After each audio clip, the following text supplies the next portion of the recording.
A sudden memory shows Natalia in a wedding dress, realizing she has been reincarnated. Natalia falls through the air, lamenting her fate as a mob character destined to die. Narrative text explains that the world of Eatingle is based on a hugely popular novel. The story features 4 warriors with special powers, a hero, and a terrifyingly powerful villain. Natalia despairs over being the villain's wife, a minor character with only one line. Natalia regrets getting her memories back on her wedding day, making any escape impossible now. Despite her collapsing, the political marriage proceeds as planned in a grand ceremony with many guests.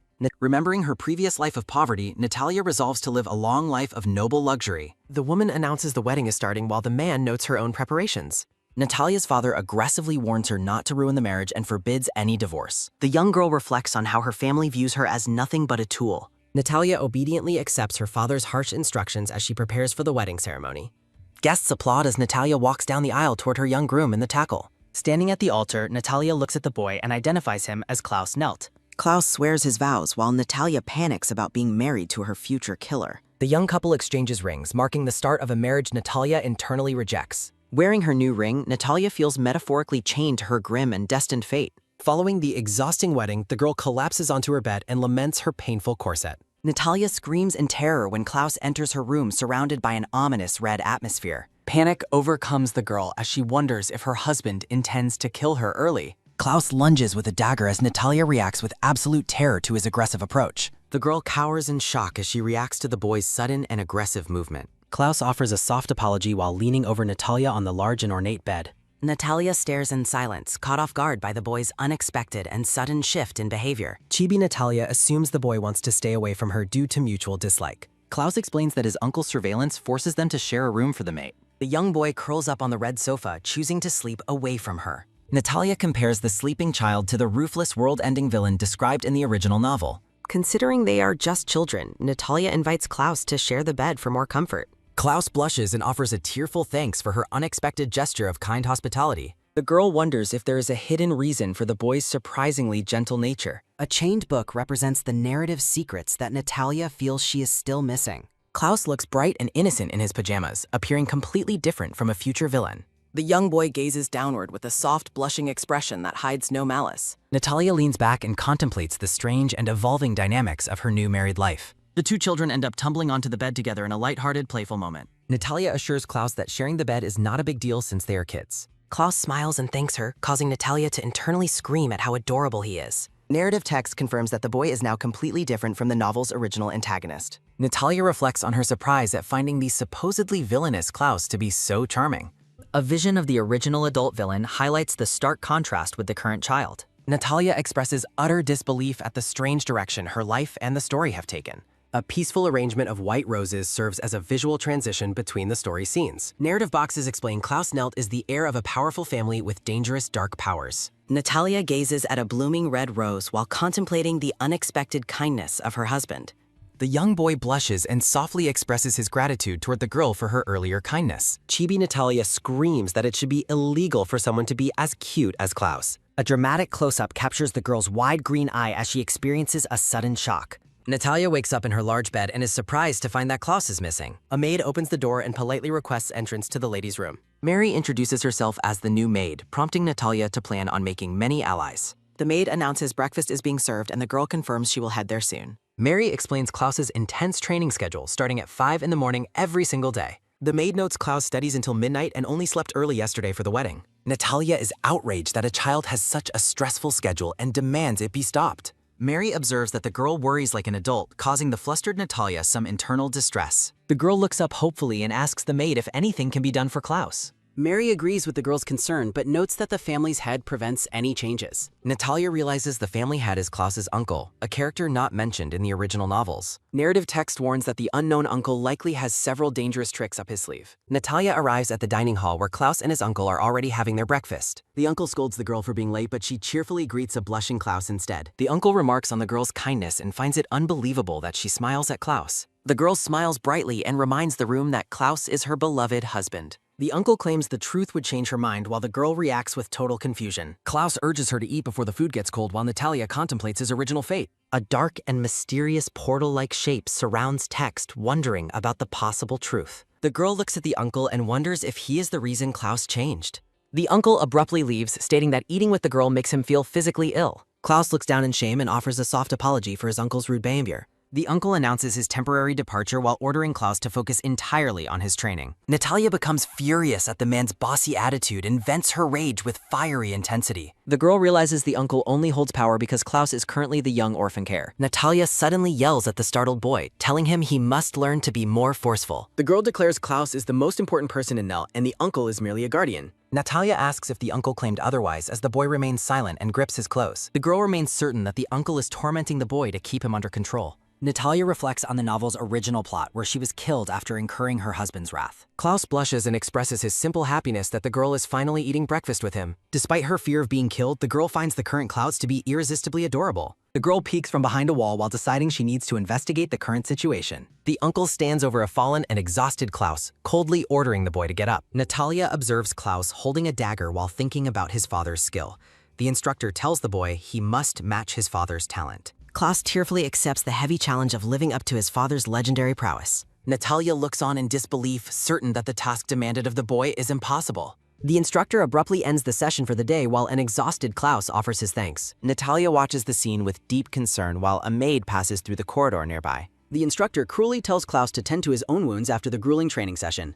Natalia expresses outrage over the blatant disrespect the staff shows toward the young master. Natalia rushes toward Klaus and firmly tells him they are leaving the training area immediately. Natalia tenderly bandages Klaus's injuries while encouraging him to act like the true master of the house. Klaus blames himself for his parents' deaths before awkwardly rushing off to a different appointment. Natalia realizes there is a hidden layer to Klaus's past that she does not yet understand. Natalia summons a maid to help her take action while the boy's uncle is awed. Natalia sits regally as she prepares to interrogate the servant about the household's dark secrets. Natalia marches down a long hallway with a focused and intensely determined expression on her face. Natalia asks the maid if she possesses any information regarding the current situation with the Duke. The maid bluntly states that the former Duke and Duchess are dead when questioned by Natalia. Natalia and the maid share a tense and silent moment during their suspicious exchange of information. Natalia is horrified when the maid claims Klaus's power killed his parents. The maid repeats the rumor that Klaus's power went out of control and caused the tragedy.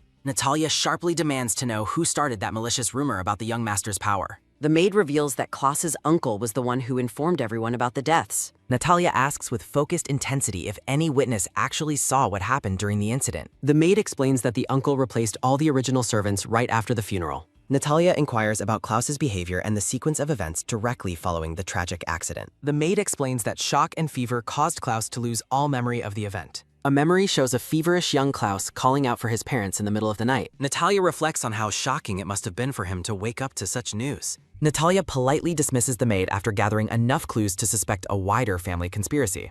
Natalia recalls the original novel and suspects the imperial family is lying about the parents' deaths. Natalia ponders the inconsistencies in the official story, convinced that a cover-up is at play. Natalia realizes the uncle lied to the servants to consolidate his power over the household. Natalia reflects on her marriage, realizing she was chosen as a convenient pawn from a humble family. Natalia acknowledges her family's low rank and lack of wealth makes her an easy marriage partner. Natalia understands the political advantages the uncle gained by choosing a partner who cannot interfere. Natalia visualizes Klaus as a puppet while his uncle prepares to take over the dukedom. Natalia resolves to protect Klaus from his manipulative uncle and restore his rightful authority. Mary informs Natalia that she has successfully located the specific item requested earlier. Natalia enthusiastically praises the maid's efficiency as she prepares for her next decisive move. The cruel instructor continues his verbal abuse, calling Klaus a disgrace to his father's name. Klaus offers a tearful and broken apology while trembling on the floor before his tormentor. Natalia storms back into the training room as the instructor continues his relentless abuse. The instructor mocks Klaus by claiming his father is dead because of the boy's actions. Klaus crumbles on the floor and repeatedly apologizes while in a state of total despair. Natalia rushes forward and stands protectively in front of the kneeling boy. Natalia shields Klaus from further harm while the instructor demands an explanation for her interference. Natalia challenges the instructor's treatment of Klaus, asserting his status as the head of the family. The instructor responds with a contemptuous click of his tongue, showing no remorse for his actions. Natalia accuses the man of delivering one-sided attacks rather than giving any legitimate swordsmanship guidance. Natalia proudly reveals her maiden name as Henrik and challenges the instructor's knowledge of it. The instructor reacts with visible shock and total disbelief upon hearing Natalia's family name. Natalia prepares herself, gripping the wooden practice sword as she readies for the upcoming duel. Natalia's eyes narrow with a sharp, calculating intensity as she notes that they know him. Natalia explains that Henrik the Sword was an ancestral mage and master swordsman, noting that she was taught swordsmanship from an early age because she is a Henrik, even though she didn't always like it. Natalia tells the instructor to get ready, leaving the man completely baffled by her sudden challenge. Natalia lunges forward, catching the instructor off guard and critiquing his loose grip on the sword. Natalia continues her critique, pointing out his twitching hips and questioning the poor quality of his swordsmanship. A real sword is sent flying through the air before embedding itself deeply into the ground. Natalia tells the instructor to stand up since it is not over, while he desperately begs for no more. Natalia loudly declares her name as Natalia Nelt and that she is the wife of Klaus Nelt, head of the family. The young boy watches with wide, watery eyes, clearly moved by Natalia's fierce and protective stance. Natalia explains that with the acting head absent, all authority rests with Klaus and herself, shocking the instructor. The defeated instructor pleads for forgiveness, desperately promising that he will never repeat his past mistakes again. Natalia tells him that it is impossible because she cannot deliberately leave someone loyal to the acting head of the family be,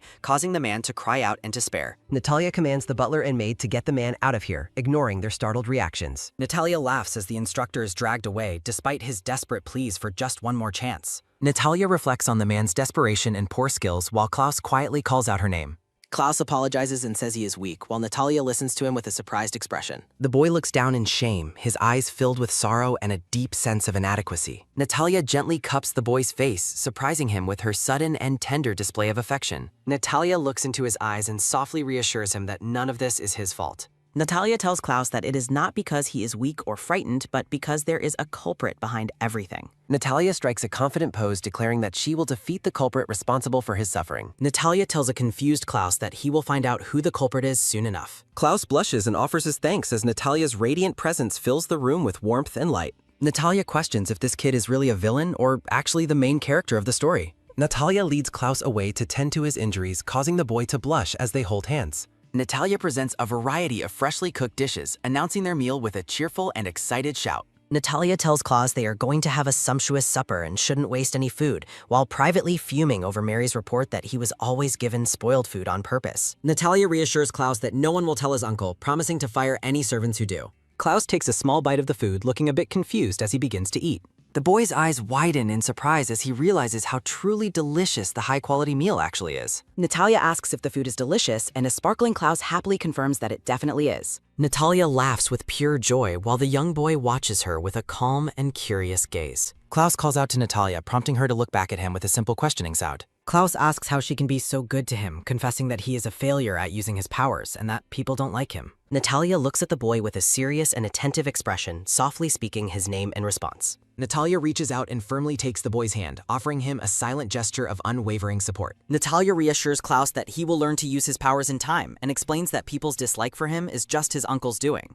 Klaus asks about his uncle, and Natalia explains that he prefers it when people don't like him, though that does not mean they all actually hate him. Klaus looks up at Natalia and asks if she doesn't hate him as well, searching for reassurance. Natalia smiles brightly at the boy and declares that she most certainly does not hate him. Klaus stares back at her with a look of total shock and profound, heartfelt emotion. Klaus tentatively calls out Natalia's name over tea, and she responds with a polite and curious question. Klaus looks up at Natalia and asks if she will teach him how to use a sword sometime. Natalia hesitates and notes that she is the weak Henrik, so he should learn from someone more reliable, but Klaus insists on learning just the basics. Klaus declares with intense determination that he wants to learn from her, even if it is just the basics. Natalia is visibly startled by his request, her heart thumping loudly in the sudden, quiet moment. Natalia notes she was going to say no, but cannot when he looks at her like that, finally agreeing to teach him just the basics, which makes Klaus thank her happily. A close-up on Natalia's eyes reveals her softened gaze as she looks at the boy before her. Natalia and Klaus sit together in a peaceful garden, sharing a happy and lighthearted conversation together. The uncle announces his return to the grand mansion after a long time away. Upon returning, he asks about the boy's condition, but stops when noticing something unusual. The man realizes that all the familiar household staff have been replaced with strangers. He eyes the new staff suspiciously while a nervous young servant watches from afar. The uncle sternly questions the boy about his training, receiving a prompt and dutiful reply. With a menacing smile, he warns the boy that any lies will be easily exposed. Natalia suddenly interrupts, boldly announcing that she has personally dismissed the boy's teacher. The man is left speechless and utterly bewildered by Natalia's sudden and defiant public declaration. He explodes in anger, questioning her right to fire anyone within the household without permission. Natalia descends the grand staircase, calmly retorting that his authority is the one being questioned. She aggressively confronts the man, demanding to know what right he had to mistreat the boy. Clearly shaken, the man attempts to feign ignorance regarding any accusations of wrongful abuse. He reflects on how Natalia's unexpected defiance contradicts his belief that she was a submissive pawn. Natalia challenges his denial, promising to provide undeniable proof while he mocks her seemingly absurd claim. With unwavering confidence, she approaches him as the man reacts with visible alarm to her advance. Overcome with mounting frustration and disbelief, the man cries out as his composure begins to slip. The uncle cries out in recognition as Natalia leads the bound mentor into the room. Seeing his conspirator tied up, the uncle demands an explanation for the humiliating scene. Natalia explains the former mentor's new purpose as she prepares to unveil a calculated plan. Natalia commands the witness to come forward while the uncle and the boy watch intently. Natalia triumphantly invites everyone to witness the upcoming revelation that will expose the uncle's malice. With a sharp and focused gaze, Natalia signals that the time for the truth has arrived. She mockingly repeats her invitation, relishing the moment she finally cornered her manipulative and cruel opponent. The tension in the hall reaches a breaking point as the two sides face off silently. The bound mentor stands in sullen silence, his expression shadowed by a deep sense of dread. The uncle's face pales as he realizes his control over the situation has completely crumbled away. Still struggling to process the events, he voices his confusion regarding Natalia's bold and unauthorized actions. Natalia cheerfully informs him that she has also purged the household of all his loyalist staff. The man finally realizes why the entire mansion felt so foreign upon his return. Fueled by desperation and rage, he threatens her, questioning if she truly believes her actions are final. She dismisses his threats, stating her only goal is removing obstacles to ensure the boy's well-being. The man is left reeling from her blunt and public rejection of his status within the family. A flashback reveals the uncle was the powerless second son who failed to awaken his family's power. Narrative text notes that his elder brother, by contrast, successfully acquired the family's brilliant power. A memory shows the elder brother praising young Klaus for already showing signs of great power. The uncle's current face is shown cracking with envy as he recalls his brother's superior success. Because of his jealousy, the uncle bullied the young boy relentlessly throughout his childhood years. Natalia declares that no matter how much the uncle suffered, it is no excuse for mistreating Klaus. Natalia asks the uncle why she brought the fired counselor back, hinting at a hidden purpose. She reveals that the man's last job is to provide the full testimony of the uncle's crimes. The scene focuses on vibrant red roses as Natalia's cold and decisive plan continues to unfold. The sound of her heel clicking echoes through the room as she takes another authoritative step forward. Natalia looks directly at the man and mockingly asks why he appears so frightened of the truth. She demands he listen and asks the witness to describe the specific work he was assigned to. A venomous snake appears as the witness confesses he was told to teach the boy incorrectly. The uncle frantically screams that the testimony is bullshit, desperately questioning what he could possibly gain. Natalia accuses him of wanting to make the boy a puppet to seize control of the family. The young boy looks up in confusion, haunted by the realization of the guilt he was forced to feel. The uncle stubbornly maintains his denial, claiming he has absolutely no idea what Natalia is talking about. The uncle scoffs, dismissing the former instructor's desperate testimony as an utterly unbelievable and ridiculous lie. Natalia retorts that no one would take the word of just one individual in such a situation. The uncle narrows his eyes and coldly agrees that a single witness's testimony is indeed insufficient. A large group of people enters the hall as Natalia stands ready to unveil her surprise. Natalia suggests hearing from all the newcomers to see what their collective testimony will reveal about him. The uncle gasps in disbelief, clearly recognizing the faces of the many people gathered before him.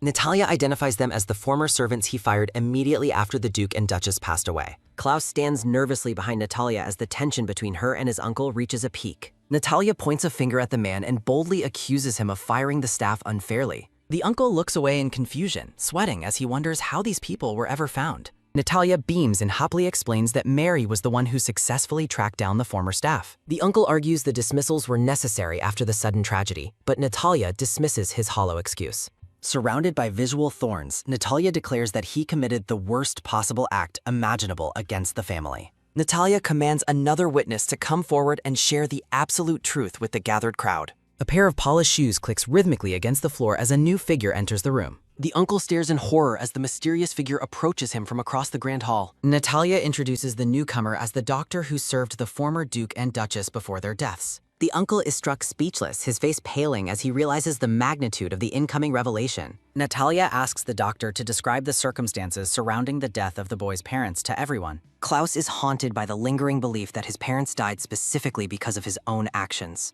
The doctor vehemently denies that Klaus was responsible, insisting there is absolutely no way that is true. The doctor reprimands the uncle for teaching the boys such nonsense and shifting the blame onto him. Natalia looks to the doctor and asks if he is finally ready to tell Klaus the truth. The doctor turns to the young boy and gently asks him to listen very carefully to him. Klaus looks up with wide, hopeful eyes and asks if their deaths were truly just an accident. A flashback shows a carriage overturning on a rainy road as the doctor explains the tragic events. The boy is left stunned by the realization that he bears no guilt for his parents' deaths. The doctor notes that Klaus fainted from shock and that he was fired immediately following the tragedy. Natalia presents a death certificate and a letter of resignation, stripping the uncle of his acting authority. The man is struck with terror upon realizing that the document he sees is a royal decree. A close-up of the man's trembling eyes shows his mounting dread as his plans fall apart. Natalia explains that his actions were reported to the emperor, who has issued a formal legal order. A speech bubble indicates that he will be sent away to live at his designated place of residence. Guards storm into the hall as Natalia confidently steps forward to see the man's authority finally stripped.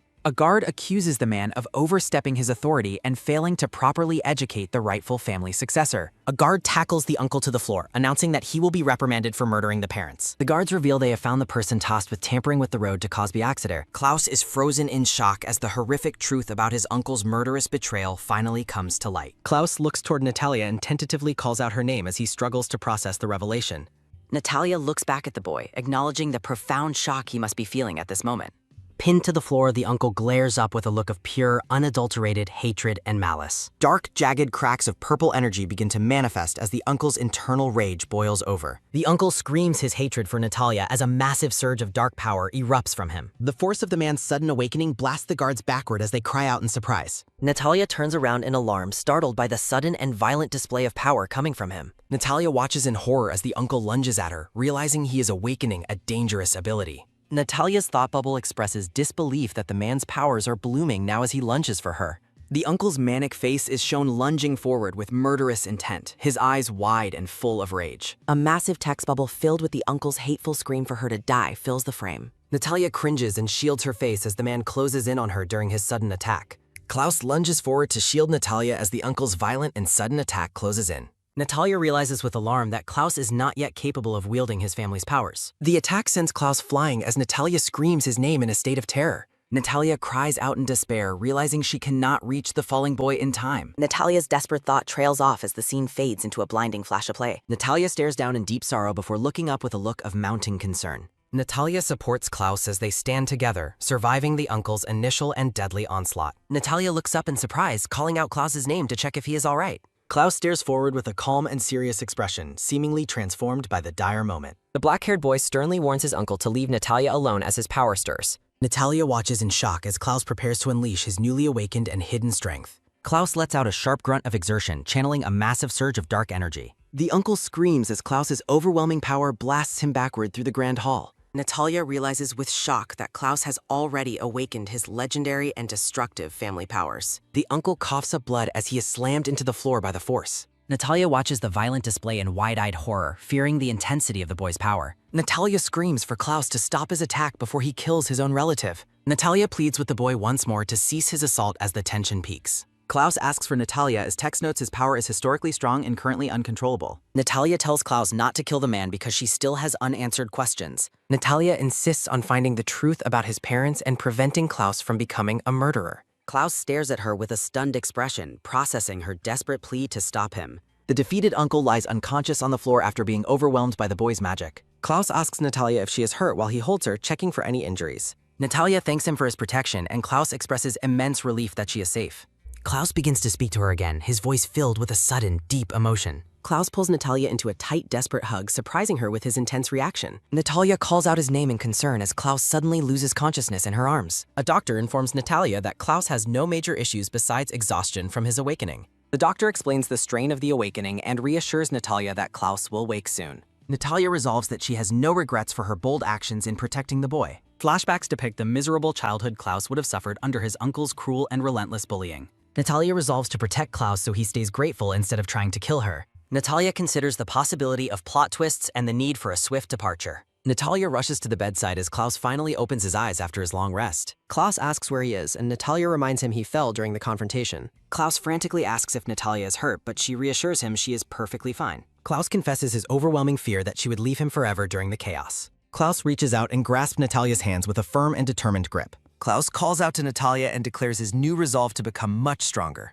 Klaus vows to become strong enough to finally earn Natalia's full and lasting approval. Natalia is left utterly speechless and stunned by the young boy's sudden and intense declaration. Natalia admits she is still crushing on the handsome young villain despite his age. Klaus looks at her with a gentle smile, curious about her reaction to his vow. Natalia reassures him that everyone now recognizes him as the family's rightful and awakened head. Klaus tries to clarify his feelings, blushing as he looks away from her gaze. Klaus insists that his primary and true motivation is simply to earn Natalia's personal approval. Natalia looks at him with confusion, wondering why her approval is his main goal. Natalia encourages him to get stronger, and Klaus beams with joy at her words. Klaus enthusiastically promises to do his absolute best to fulfill his vow to her. Klaus and Natalia share a warm and happy moment together after the resolution of the recent conflict. Natalia looks at Klaus with affection, thinking he is adorable and that his smile is remarkably bright. Natalia asks Klaus for his full attention because she has something very important to share with him. Natalia explains that she has officially rehired his parents' former servants who wish to greet their lord. A warm vision of Klaus's late parents appears, showing the Duke and Duchess smiling together happily. Overwhelmed by Natalia's kindness, Klaus wipes away tears while expressing his sincere gratitude to the young girl. A few days pass by as the household begins to recover from the recent and intense turmoil. The narrator reflects on how much more vibrant and peaceful the manor has recently become for everyone. The sun shines brightly over the grand estate, which now stands as a symbol of new beginnings. Within the manor, the servants go about their daily tasks with renewed energy and cheerful conversation. Klaus's happiness continues to grow as the narrator mentions he is learning swordsmanship directly from Natalia.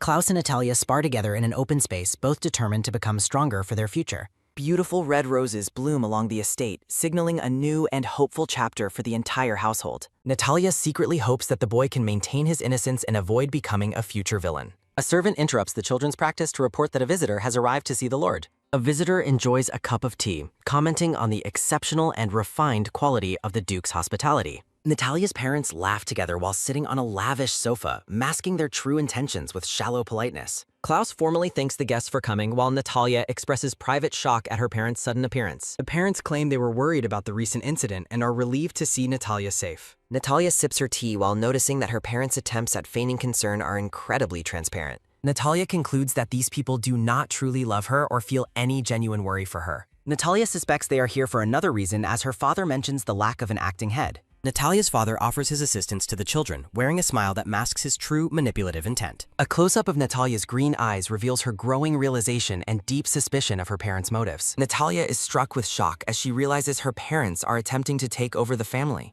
Natalia's internal monologue expresses horror as she realizes her parents are plotting to seize the Nelt family. The man reiterates his offer of help while Natalia looks on with an expression of growing disgust. A jagged bubble emphasizes Natalia's realization that they are planning a takeover of the entire Nelt household. The four characters sit across from each other as the weight of the parents' betrayal fills the room. Narrative text explains that with the uncle gone, there are no adults left to protect the estate. The narrator reveals that under the guise of helping, the parents intend to turn Klaus into a puppet. The visiting couple laughs together, their expressions reflecting an insincere and predatory sense of joy and triumph. The narrator highlights the parents' malicious intent to seize total control over the grand and valuable estate. Natalia glares at them, furious that they would disrespect her marital home to satisfy their own greed. Natalia looks down in sadness, realizing that her own feelings and well-being do not matter to them. Natalia's internal rage reaches a boiling point as she realizes the depth of her parents' ultimate betrayal. The scene shifts toward the bright sky as a memory from the past begins slowly surfacing. Time flows backward as the narrative prepares to delve into the trauma of Natalia's difficult childhood.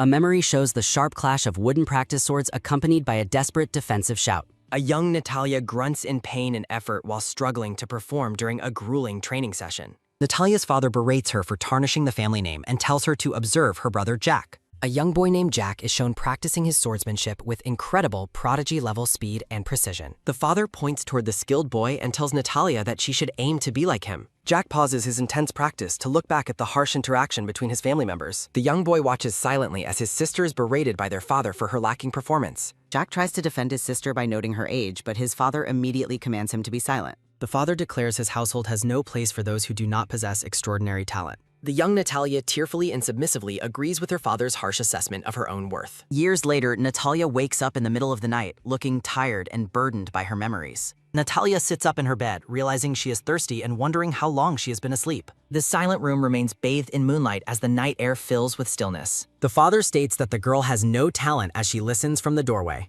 Natalia observes that her father and the others are still awake late into the night.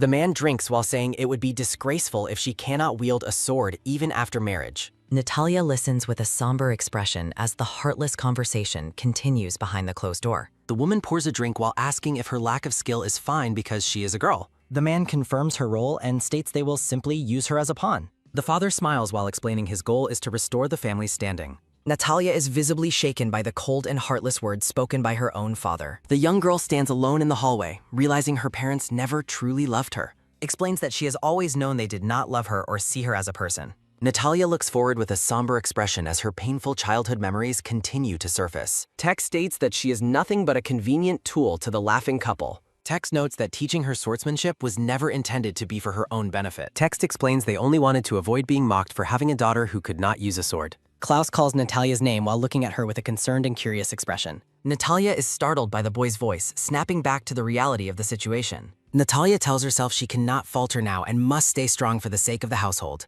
Natalia looks toward Klaus with a mix of resolve and hidden worry as the tension grows. Klaus calls out to her again while reaching his hand toward her face to get her attention. Klaus gives a determined and reassuring look, his confidence acting as a shield for the girl. The young boy informs the visiting man that they do not require any of his assistance. Klaus asserts that they are more than capable of managing the estate on their own. The father is caught off guard by the boy's unexpected defiance and firm refusal. Notes the man's surprise that the boy is not a spineless puppet hiding behind his uncle. He was supposed to follow orders, and the man considers how to proceed. The father asks if she would feel more at ease if her parents were around. The man claims she is still at an age where she misses her parents' presence. Natalia is horrified by the blatant lie and thinks to herself that it is not true. A sudden surge of tension fills the room as the confrontation reaches a critical point. Klaus pulls Natalia closer on the sofa to protect her from her father's manipulative gaze. Klaus tells the visitors that Natalia has him and there is no need to worry. Natalia gazes at the boy in shock, surprised by his bold and protective stance. Klaus looks directly at the couple and firmly requests that they leave the manor. The man concedes and states they will leave for now while the woman submissively agrees. The visitors walk toward the door while Natalia watches their departure with a heavy heart. The man looks back with a menacing expression and warns her not to think this is over. The door closes heavily, leaving Natalia alone to process the parents' cold and manipulative departure. The night sky looms over the estate as the lingering threat of betrayal remains present. The father smashes his cup on the floor in a fit of rage after the rejection. The man stands by the door, fuming over his loss of control over the estate.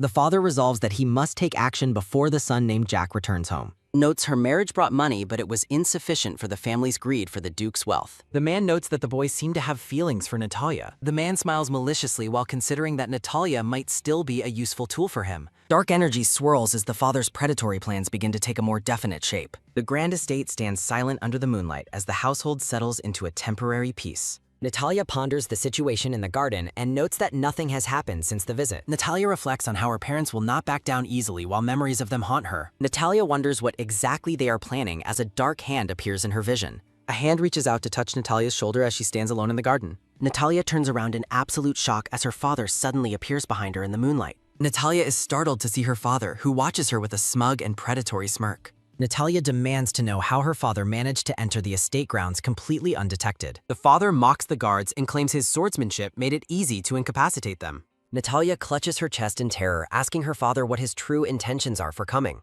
The man asks for her cooperation in manipulating the young lord to follow his commands. Natalia realizes with horror that her father intends to use her as a puppet for control. The man asks if she is willing to help her own father's selfish and ambitious goals. Natalia rejects him, blaming the family's ruin on his obsession with swordplay and his own incompetence. Natalia calls him incompetent, listing his failures in managing the estate and engaging in social affairs. Natalia points a finger at her father and tells him to reflect on his own failures. The father is stunned and trembles with rage at his daughter's sudden and bold defiance. The man's face contorts with visible fury as he loses his calm and arrogant composure. The father raises his hand to strike Natalia for speaking so disrespectfully to her parent. Natalia flinches and closes her eyes tightly, bracing herself for the impact of the blow. Confused, Natalia slowly opens her eyes when she realizes the strike has not yet landed. The father is paralyzed by dark energy, panicking as he wonders what is happening to him. Klaus stands under the crescent moon, extending his hand to cast a powerful and restraining spell. Natalia looks up in surprise and relief, realizing the boy has intervened to protect her. Klaus glares at the man while dark shadows coil around his hand in the garden. Klaus angrily demands to know what the man thinks he is doing to his wife. The father stares in terror as the boy's magic completely immobilizes his raised arm. Klaus looms over the situation with an intense glare, repeating his demand for an explanation. Natalia watches in silence as the boy stands his ground against her abusive father. The father stammers in shock, terrified by the boy's unexpected and overwhelming display of magic.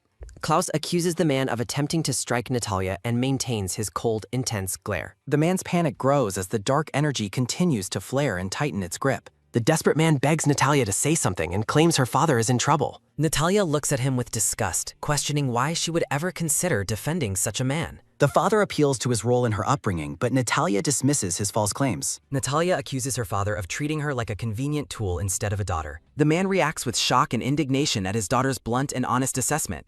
The father screams at Natalia for her attitude as Klaus's magic continues to bind him. Klaus stands protectively in front of Natalia, stating that even monkeys can bear children. Klaus tells the man that love is a requirement for the gratitude he expects from her. The man insists they raised her with love and seeks Natalia's confirmation of his lie. Klaus steps forward, asking the man if he truly believed his secrets were hidden from him. Narrative text notes that he disciplined her harshly and treated her as a pawn for political marriage. Klaus reveals his knowledge of the man's involvement in several illegal and shady business dealings. Klaus reveals a formal document containing proof of the man's numerous crimes and past failures. The evidence outlines charges of forged assets, forced labor, illegal tax collection, and tax evasion. Klaus asks the man if his brother was the one helping him hide the evidence. The father is stunned, wondering how evidence he believed was destroyed could still exist. Klaus mocks the man's belief that he could truly hide such a vast criminal history. Klaus explains that the man intended to use Natalia's family weaknesses to keep them controlled. The man collapses in despair as the realization of his total failure finally sinks in. The father panics, realizing his life will be over if these crimes become public knowledge.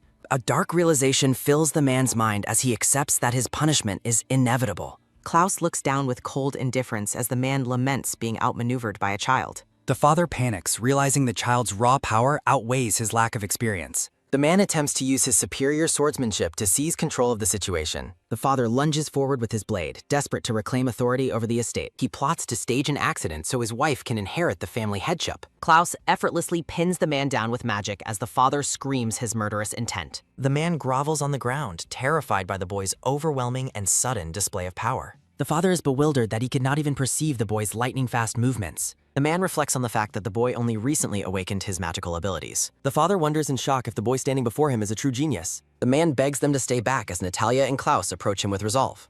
The father cowers in terror as Klaus's presence looms over him in the moonlit garden. Klaus demands the man step down as the head of the house and retire immediately. Klaus reveals a document and threatens to expose the man's criminal evidence to the kingdom. Klaus informs the man that refusing his terms will result in a lifetime of imprisonment. The father is speechless as his crimes are laid bare, leaving him with no escape. Klaus gives him an ultimatum between a life in prison or a supervised retirement. The man groans in despair, realizing that his life of luxury and control is over. The father concludes that spending the rest of his life in prison is an impossible choice. He realizes the offered estate is merely a gilded cage where he will be constantly watched. The man searches for a way out but finds himself completely cornered by the boy's plan. A lingering sense of dark power remains as the father's ultimate defeat becomes a reality. Klaus watches with a cold, piercing gaze, waiting for the man's final decision to surrender. The father looks up at the boy in terror, fully broken by Klaus's superior strategy. The man trembles with fear, unable to find any more words to defend his actions. The defeated man finally agrees to accept retirement, giving up his claim to the house. Klaus smiles brightly and tells the man to leave the estate grounds without any delay. Guards seize the protesting man, who desperately begs for more time to prepare his departure. Klaus informs the man that his wife is already waiting for him at the new estate. Klaus reassures him the house will be well managed by a capable son in his stead. Natalia is stunned by the news of her brother's sudden and unexpected role in the succession. Natalia watches in silence as her father is forcibly dragged away by the estate guards. Klaus explains that the financial support will now be entrusted to Natalia's more capable brother. Klaus commands the man to disappear from public view forever as the guards remove him. Natalia quietly calls out to Klaus, overwhelmed by the rapid resolution of her family's threat. The girl watches the boy's silhouette as he begins to walk away into the night. Klaus turns around with a warm smile, calling Natalia's name to check on her well-being. Klaus asks if her father harmed her earlier and expresses deep concern for her safety. Natalia realizes that something about the boy has fundamentally changed during this intense confrontation. Klaus tilts his head, waiting for Natalia to respond to his question about her safety. Natalia assures him she is unhurt and asks how he learned about her family secrets. Klaus reveals he investigated the family as soon as the parents arrived at the manor. Flashback memories show a young, mistreated Natalia as Klaus explains he knows of her suffering. Klaus apologizes for prying, but Natalia gently dismisses it, having never hidden her past pain. Natalia explains that her parents' heartless behavior has always been a constant in her life. Klaus looks at her with a soft expression, his eyes filled with compassion and understanding. The two reach out to hold hands under the crescent moon, sealing a new bond. Klaus declares that he will be her family now as they stand together in the garden.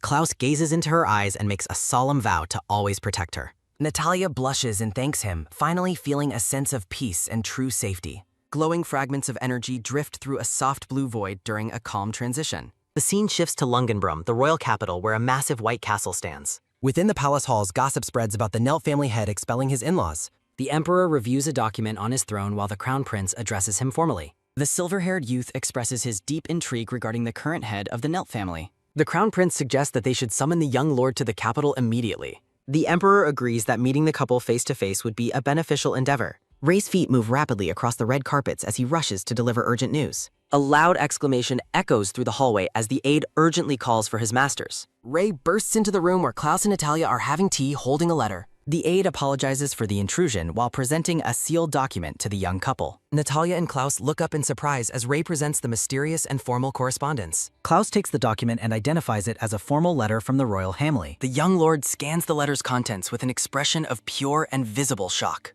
Narrative text reveals that the royal family has sent them a formal invitation to a party.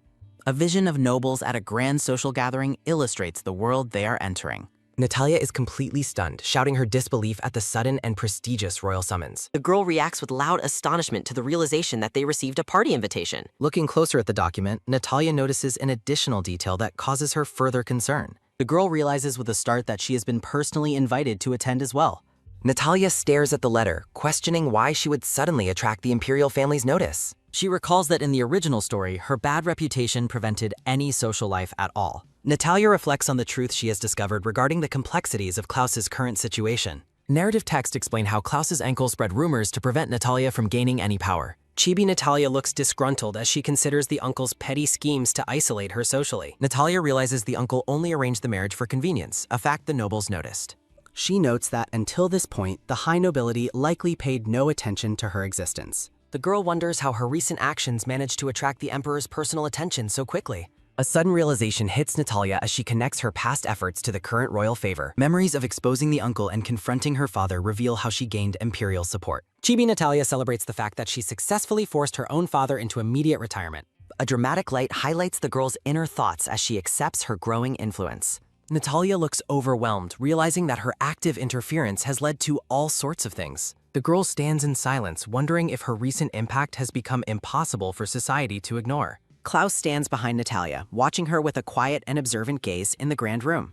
Natalia is startled out of her deep reflection when she notices Klaus's presence right behind her. Klaus tells her that if she is uncomfortable, she is under no pressure to attend. Natalia feels determined, believing that while she could stay, Klaus must attend for his own sake. Narrative text explains that the kingdom's power is centered on the abilities of the four houses. The emperor sits regally on his throne, representing the power that unites the great noble families. The crown prince stands among flowers, as text notes his strained relationship with Klaus originally. Natalia decides she will go with him, despite claiming she is just a lowly noble. Klaus stares intensely at the girl, his expression unreadable as he evaluates her sudden change of heart. Natalia suspects that the boy is trying to discern her true thoughts behind her nervous behavior. Chibi Klaus accepts her decision, stating that if she is truly okay with it, they shall go. Klaus begins to smile softly as he accepts his wife's choice to attend the royal event. The boy smiles brightly and suggests that they immediately begin preparing a suitable party dress. Natalia is caught completely off guard by the sudden and practical suggestion of preparing a gown. Klaus points out that she lacks any appropriate clothing for an imperial ballroom and must prepare. The girl looks stunned by the realization that her wardrobe is entirely unprepared for a royal party. Natalia reacts with a loud, explosive shout of denial regarding her current wardrobe situation. The girl is overcome with shock as she realizes she lacks any suitable formal clothing. Natalia reflects on how her parents and the uncle left her with only shabby garments. As Natalia laments her old clothes, Klaus places a comforting hand on her shoulder. Klaus looks at the girl with resolve and promises to handle the entire dress situation. The boy gives a charming, bright smile while asking for her agreement and trust. Narrative text marks the passage of time as the scene shifts back to the manor. Natalia is speechless as she discovers a rack filled with numerous sparkling high-end gowns. A woman wearing high-heeled boots enters the room, catching the surprised girl off guard. A stylish woman with sunglasses introduces herself to the lady of the house. The woman proudly announces her name is Marilyn and expresses absolute confidence in her craft. Natalia greets the designer, noting that Marilyn possesses a very vibrant and unusual personality. The girl is stunned to realize Marilyn is a world-famous designer with a massive backlog. Narrative text explains that Marilyn is so popular she is usually flooded with years of orders. Natalia questions how Klaus managed to secure an appointment with someone so difficult to reach. While Marilyn praises the couple, Natalia asks Klaus how he successfully invited the famous designer. Klaus smiles and signals that he used his family's immense wealth to secure her services. Natalia looks at the boy, realizing he is far more resourceful than his age suggests. The girl observes that Klaus is already expertly leveraging his family's power over others. Natalia admires the boy's sharp and decisive mind despite him still being a child. Klaus nonchalantly orders at least 100 dresses, leaving both Marilyn and Natalia completely flabbergasted. Natalia protests the excessive number, questioning where they could possibly store so many gowns. Chibi Klaus points toward their massive manor, stating they have more than enough space. Natalia feels overwhelmed by the mansion's scale as Klaus calls out to get her attention. Klaus reminds her that as the head's wife, she must always maintain a perfect appearance. Natalia acknowledges the logic of his statement while appearing deep in butt. Klaus clarifies his motives, telling her that dressing poorly would be a source of shame. The boy blushes and confesses he simply wants to see her wearing many different dresses. Klaus waves goodbye with a smile, leaving Natalia to begin the long fitting process. Marilyn prepares her measuring tape, ready to begin working on the girl's new wardrobe. The designer declares the start of the session with an energetic and authoritative shout. Marilyn works with intense speed, measuring the startled girl while holding her in place. While the work continues, a relaxed Klaus drinks tea and tells himself to be patient. Marilyn cheerfully finishes the day's work while an exhausted Natalia collapses onto a sofa. The girl despairs at the thought of the designer actually completing all 100 ordered dresses. Natalia worries that despite Klaus's current kindness, his feelings for her might one day fade. A book depicts the original story where Klaus was not destined to be with Natalia. Natalia is struck by a sudden and alarming realization regarding her current financial situation. The girl panics, wondering if Klaus will eventually demand compensation for such expensive dresses. Klaus looks forward with pure joy, expressing his excitement for the upcoming social event. Natalia decides to ignore her worries, finding the boy's genuine excitement to be very cute. The girl concludes that she doesn't care about future problems because Klaus is so adorable. A massive white castle stands regally against a bright sky, serving as the party venue. Elegant nobles gather in a grand sun-drenched ballroom as the royal party begins. The young couple arrives, with Natalia wearing a stunning green gown and Klaus in formal wear. Natalia hears the crowd's excited reactions and notices Klaus blushing at the attention. Klaus ignores the onlookers and tells Natalia that her new dress looks truly excellent. The boy leans toward her, declaring that she is the most beautiful person at the party. Natalia thanks him while privately thinking that Klaus is exceptionally beautiful when he is dressed up. The surrounding nobles look on with expressions of deep shock and curiosity at the couple. The royal family makes a grand entrance as the gathered guests applaud the arrival of royalty. The emperor and empress walk regally through the ballroom, leading the procession during the social event. A close-up identifies the silver-haired boy as the crown prince of the kingdom, Warren Ettingle. Natalia reacts with visible shock and nervousness as she observes the crown prince's imposing presence nearby. Natalia realizes that Warren Ettingle possesses enough power to potentially challenge the kingdom's 4 great houses. The silver-haired Warren Ettingle is introduced as a prominent figure in this narrative world. He stands as a formidable power capable of confronting the 4 great world nations. A red book reveals the history of Ettingle, the setting for this sprawling tale. This chronicle details the empire's history and the conflicts born from unique special abilities. The emperor and empress stand proudly alongside their young son in a royal portrait. The emperor leads his son through the palace halls, greeting those they pass by. A dark-haired boy and a brown-haired girl wait together within the grand imperial hall. The silver-haired emperor approaches the couple and asks if they are enjoying the party. Natalia and Klaus look up in surprise as the powerful ruler addresses them directly. The brown-haired girl realizes with a start that the emperor himself is speaking to her. The dark-haired man thanks the emperor for the invitation and introduces Natalia as his wife. Natalia bows deeply, introducing herself as Natalia Nelt while trembling with visible nervous energy. The emperor observes the young woman with a calm and slightly intrigued expression. The emperor bids the couple farewell and walks away, leaving them to their own devices. As the emperor departs, the silver-haired prince approaches the couple from behind. A polished white boot clicks firmly against the floor as someone nears the pair. The silver-haired boy greets Klaus, noting that he looks to be in good health. Klaus acknowledges the prince, stating it has been long and addressing him with royal respect. The silver-haired prince remarks that since the wedding was recent, little should have changed. Natalia suddenly remembers that the young prince was a guest at her recent wedding ceremony. Memories flood back to Natalia, recalling her reincarnation into the role of a doomed wife. The silver-haired boy stares intently at Natalia, who looks back at him with wide-eyed curiosity. Natalia realizes that the legendary Warren Ettingle is staring directly at her, his most devoted reader. A subtle, knowing smirk plays across the silver-haired prince's face as he watches her. The silver-haired prince leans in close to Natalia, maintaining a steady and intense gaze. The silver-haired prince expresses that it is an honor to meet the rumored duchess. He credits her with saving Klaus and removing the acting family had from power. Natalia stands frozen in shock as the prince reveals how much he actually knows. She is stunned to learn that such specific rumors are circulating about her actions. The silver-haired prince laughs cheerfully and admits he was simply teasing the flustered duchess. He leans in again, whispering that only a few people know the truth of her actions. Natalia's mind races as she tries to process the prince's mysterious and playful behavior. He notes the family letter didn't seem like an accusation against the acting head. The silver-haired prince expresses his surprise that she chose to believe the contents of that letter. He observes that while the acting head appeared competent, he was still just a child. The shadows of guests mingle under the glowing chandeliers of the busy ballroom. He mentions that the evidence was hidden, but her writing showed her desperation to help. The silver-haired prince says he could sense her sincere desire to protect her husband. Natalia feels a wave of relief realizing her secret intentions were understood by the prince. A waiter serves drinks as the silver-haired prince prepares to offer Natalia a glass. Natalia reaches out to take a glass of champagne, still appearing somewhat dazed. The silver-haired prince raises his glass in a celebratory toast to the duchess's bravery. As she drinks, Natalia marvels at how incredibly intelligent and perceptive the young prince is. Klaus watches the interaction with a dark, brooding expression while Natalia stands beside him. The silver-haired prince laughs and asks the dark-haired man if he is feeling jealous. Klaus stares back with a defiant gaze and asks if his jealousy is a problem. Tension crackles between the two men as the prince continues to playfully provoke Klaus. The silver-haired prince notes with satisfaction that the couple seems to be getting along well. He tells the dark-haired man that he used to be far too hard on himself. Klaus remains silent, his intense eyes fixed on the silver-haired prince as the conversation ends. The speaker admits they acted solely for survival against a dark, starry night sky. Natalia and Klaus share a tense moment, their expressions filled with visible shock and concern.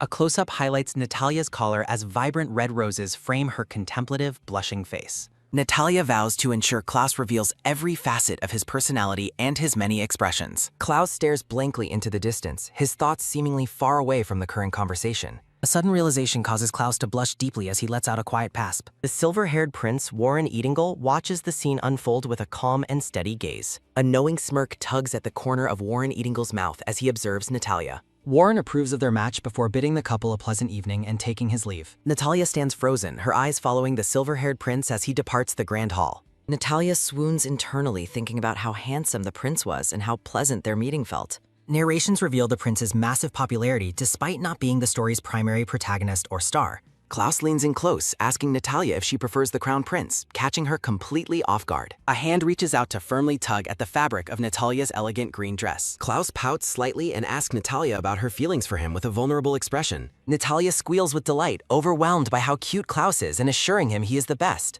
Klaus cheers happily, demanding that Natalia prioritize him as her #1 from this moment forward. Klaus's demeanor shifts as he holds a lock of her hair, issuing a dark, murderous cry.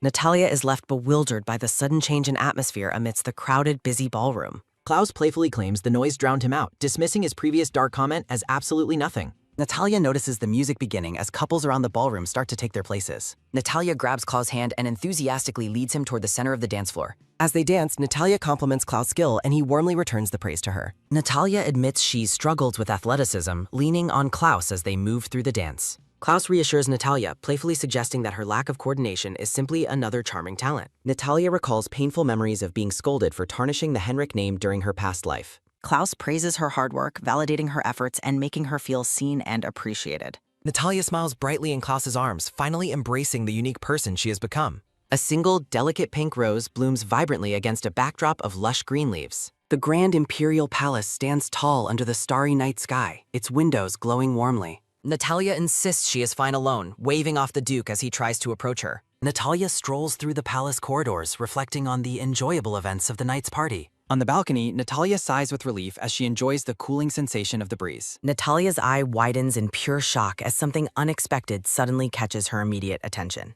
Natalia tumbles forward in a panic, crashing into a mysterious figure on the palace grounds. The figure is revealed to be a young boy with vibrant, messy red hair and a startled expression. Natalia realizes with a start that the person she ran into is just a young child. The red-haired boy winces in pain, clutching himself after the sudden and forceful collision. The boy apologizes for his sudden appearance, worrying that he might have frightened the Duchess. Natalia stares at the young boy with a look of intense curiosity and mounting realization. An open book appears in Natalia's mind, signaling her recognition of the boy's unique physical features. Natalia identifies the boy as Thomas Rolento, the legendary hero of the world she now inhabits. Natalia recalls that the boy's fiery red hair is the exclusive hallmark of the Laurent lineage. Narration confirms that Thomas is the sole heir and the only child of the Rolento family. Natalia concludes with absolute certainty that the boy standing before her is indeed the protagonist, Thomas. Thomas praises Natalia's reflexes, leaving her baffled as she continues to process his sudden presence. Thomas looks up at Natalia with sparkling eyes, his face filled with newfound respect and admiration. Natalia imagines a wagging tail on the boy as he eagerly asks about her combat teachers. Thomas repeats the name Henrik with a curious expression, his interest piqued by her mysterious background. Thomas excitedly recalls reading about her sword skills in the Noble Encyclopedia just the other day. The red-haired boy laughs heartily as the brown-haired woman watches him with mild surprise. The brown-haired woman looks completely overwhelmed, her face flushing as she reacts to his charm. The brown-haired woman thinks that while Klaus is cute, Thomas is also undeniably very cute. Chibi Natalia finds his dog-like personality dangerously overwhelming and wonders if getting closer is safe. The boy introduces himself as Thomas Rolento and asks for the brown-haired woman's name. The red-haired boy asks with a confused look why she mentioned the name Henrik just now. The brown-haired woman clarifies that Henrik is her maiden name and that she is currently married. Thomas yells in shock, unable to believe that the woman before him is already a wife. Natalia reflects on how young marriage is uncommon, even among the incredible lifestyle of high nobles. Thomas admits he only recently became a noble and is still unfamiliar with high society etiquette. Natalia recalls that in the novel, Thomas was only recently taken in by the Rolento family. She imagines a memory of a man leading a young, hesitant Thomas toward a new life. Natalia grows emotional, remembering how the boy's father treated him harshly throughout his difficult childhood years. A close-up focuses on Natalia's wide green eye as she contemplates the hero's tragic past life. She notes that Thomas likely spent his early days confined indoors studying etiquette under strict supervision. A sudden dramatic shift in the atmosphere causes Natalia to stare ahead with wide, stunned eyes. Thomas explains that he attended specifically because he heard the new Nelt family head would appear. Light sparkles across a purple gradient as the scene transitions toward a deeper internal realization. Natalia looks down thoughtfully as she confirms that the timeline has indeed shifted from the book. Narrations reveal that Klaus originally became the family head at 12 after killing his murderous uncle. Natalia notes that because she expelled the uncle first, Klaus became the family head even earlier. A dark portal-like frame confirms the absolute truth that the original story has fundamentally changed forever. The brown-haired woman's hair flows against the starry sky as she processes the impact of her actions. Natalia laments that changing Klaus's situation has unintentionally altered many other elements of the original world. The red-haired boy calls out to Natalia, bringing her focus back to the present moment.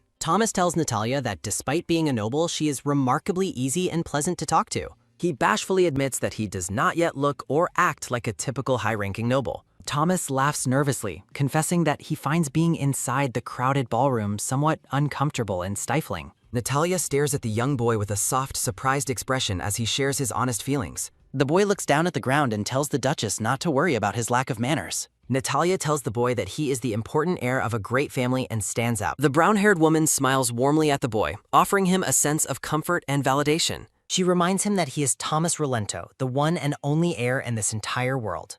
Thomas blushes deeply as he repeats the words, feeling the weight of being the one and only. A close-up shows the boy's neck and cravat as he reacts to Natalia's kind and supportive words. The boy's mouth curves into a shy, genuine smirk as he listens to the Duchess's encouragement.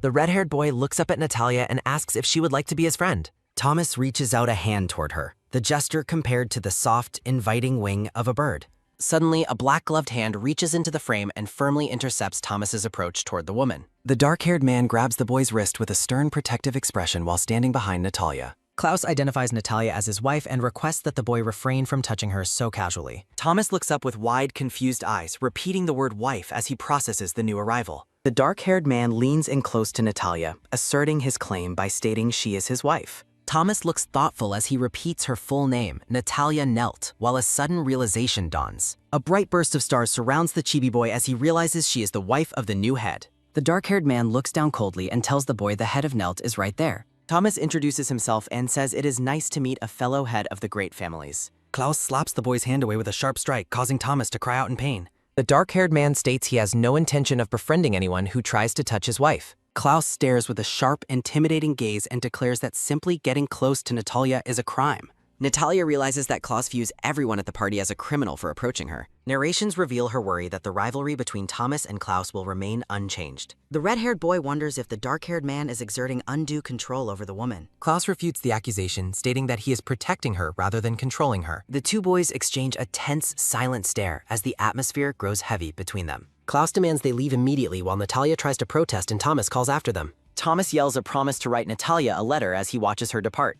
Klaus coldly declares that he will burn any letter the red-haired boy sends her. Natalia tells Klaus to wait as he continues to lead her away from the balcony. The woman smiles and promises she will be waiting for the red-haired boy's message. Natalia and Klaus walk through the palace doors together, leaving Thomas alone in the night. Thomas watches them depart while quietly whispering Natalia's name with a look of quiet longing. The grand imperial palace stands silent and tall under the vast starry night sky. Inside their lavish room, Natalia sits on the bed, watching over the sleeping boy. The brown-haired woman gazes down at her husband with an affectionate and deeply caring expression. Natalia pokes the sleeping boy's cheek, thinking his face looks like that of an angel. Natalia reflects on the situation while looking out the window into the dark, quiet night. Narrations explain that many other characters are being affected by Natalia's choices and actions. The brown-haired woman worries that something bad might happen because she changed the story. The grand facade of a different stately building stands tall under the moon and stars. A single speech bubble mentioning someone appears against the backdrop of a dark stone wall. A girl with long pink hair huddles against a wall, crying and praying in the shadows. Natalia strolls through the long palace corridor, her elegant dress rustling with every single step. Natalia looks out a window and notices something unexpected happening in the courtyard below. Natalia greets Klaus in the garden, noting it is rare to see him in the courtyard. The brown-haired woman asks Klaus what he is doing alone in the garden at this hour. Klaus claims he is doing pest control while holding a sealed letter over a small fire. A close-up reveals the envelope is a letter from Thomas Relento addressed specifically to Natalia. Natalia reacts in shock, realizing that Klaus is trying to destroy the message from Thomas. Natalia tries to stop him while Klaus continues to insult the boy as a nuisance. Natalia retrieves the letter and tells her husband he is acting very strange again. A flashback depicts Thomas sitting at his desk, carefully writing his message to the Duchess. Thomas recalls Natalia's kind words and encouragement on the balcony during the party night. Narrations describe how her support made him feel much better about himself and his worth. Inspired by her, Thomas is shown excelling in his magic training and academic studies. The flashback ends with a cheerful image of the red-haired boy waving goodbye to Natalia. Klaus suddenly snatches the envelope back from Natalia's hands with a grumpy and jealous expression. Klaus crumples the letter and declares that the time for them to connect will never come. Klaus asks Natalia if she prefers Thomas over him with a deeply jealous and hurt look. Natalia finds his jealousy adorable, thinking he is incredibly cute as she blushes with delight. Natalia hugs Klaus tightly, declaring that he is her one and only person in this world. The dark-haired boy smiles happily, clearly pleased by her warm hug and sincere reassurance. Natalia notes that her husband has become quite possessive and jealous as of lately. Despite his difficult behavior, she still thinks he is cute and continues her warm hug. Narration explains that getting jealous shows Klaus is finally able to express his own emotions. Flashbacks depict the original dark timeline where Klaus was a puppet for his murderous uncle. Klaus asks Natalia if they should get ready to go with a bright, happy smile. Natalia agrees that they must go together, her face filled with a sense of quiet resolve. Narration describes the difficult duties Klaus must perform as the young head of his family. Natalia gently pats Klaus's head, telling him that a child shouldn't push themselves too hard.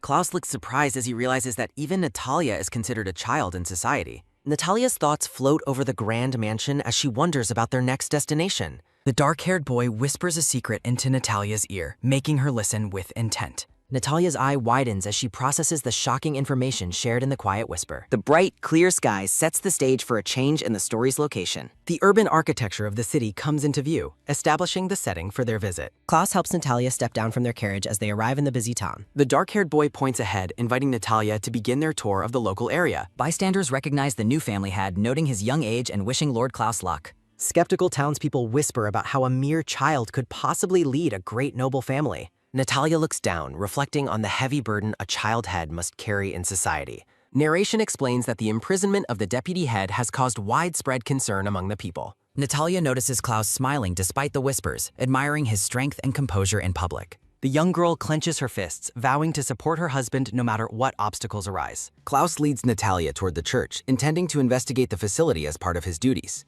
A voice calls out in surprise from within the shadows of the old stone building.